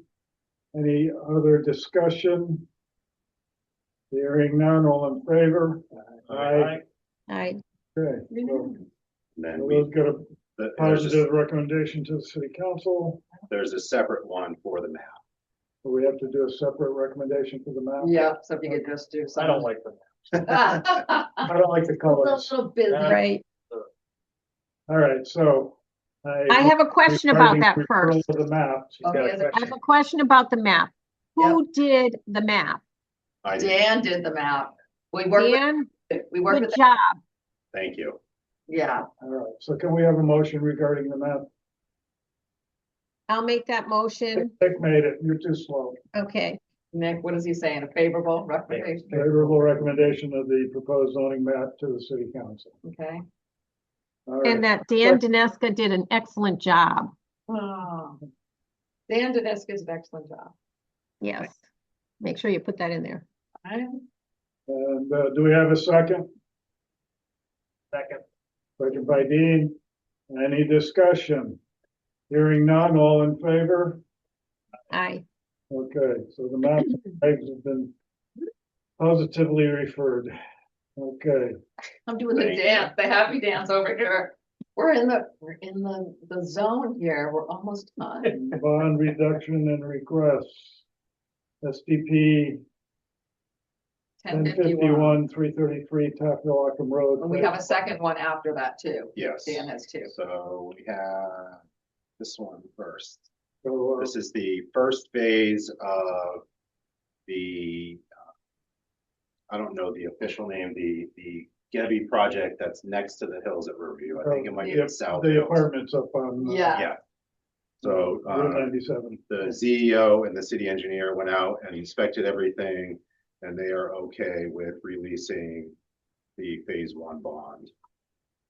Okay, and that's in the amount of what, $69,700? Nope, phase one is 89,300. 89. There's a separate bond for phase two that's not. That's on the phase table. two. So the city is currently holding Okay, so we would want a motion to release the bond on phase one, which is $89,300.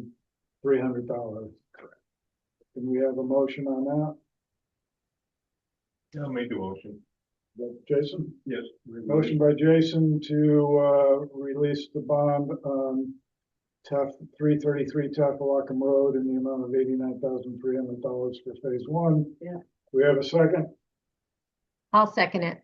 This is Second by Kathy. Kathy, any discussion? Hearing none, all in favor?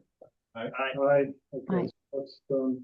And there's another bond release. The second one is for special permit 24-10. It's 307 Washington Street. The CEO and city engineer are also okay with this being released. It is a $2,250 performance bond. That's where the restaurant just opened, new like a little cafe cafe across that from just that. opened that you're reading Johnson's about. Flowers. The is- Clark, that Clarking That's company. open? Yeah. Yeah, Is that what- Oh, They well, don't- that's good. Finally. They're not open on Tuesdays. Yeah, of Oh, course. they're not. They're open every other day of the week, but Tuesday. Okay. All Rest right, day. so, Their rest day. can we have a motion to release the bond on 307 Washington Street in the amount of $22.50? Yeah. $2,250. I'll make that motion. Motion by Kathy, do we have a second? Second by Jason. Any discussion? All in favor? Aye. Aye. Okay, so that bond is released. Also, any other matters, staff report? Do you want to report, or are we up to date? I think you're up, well, you know what, two things really quickly.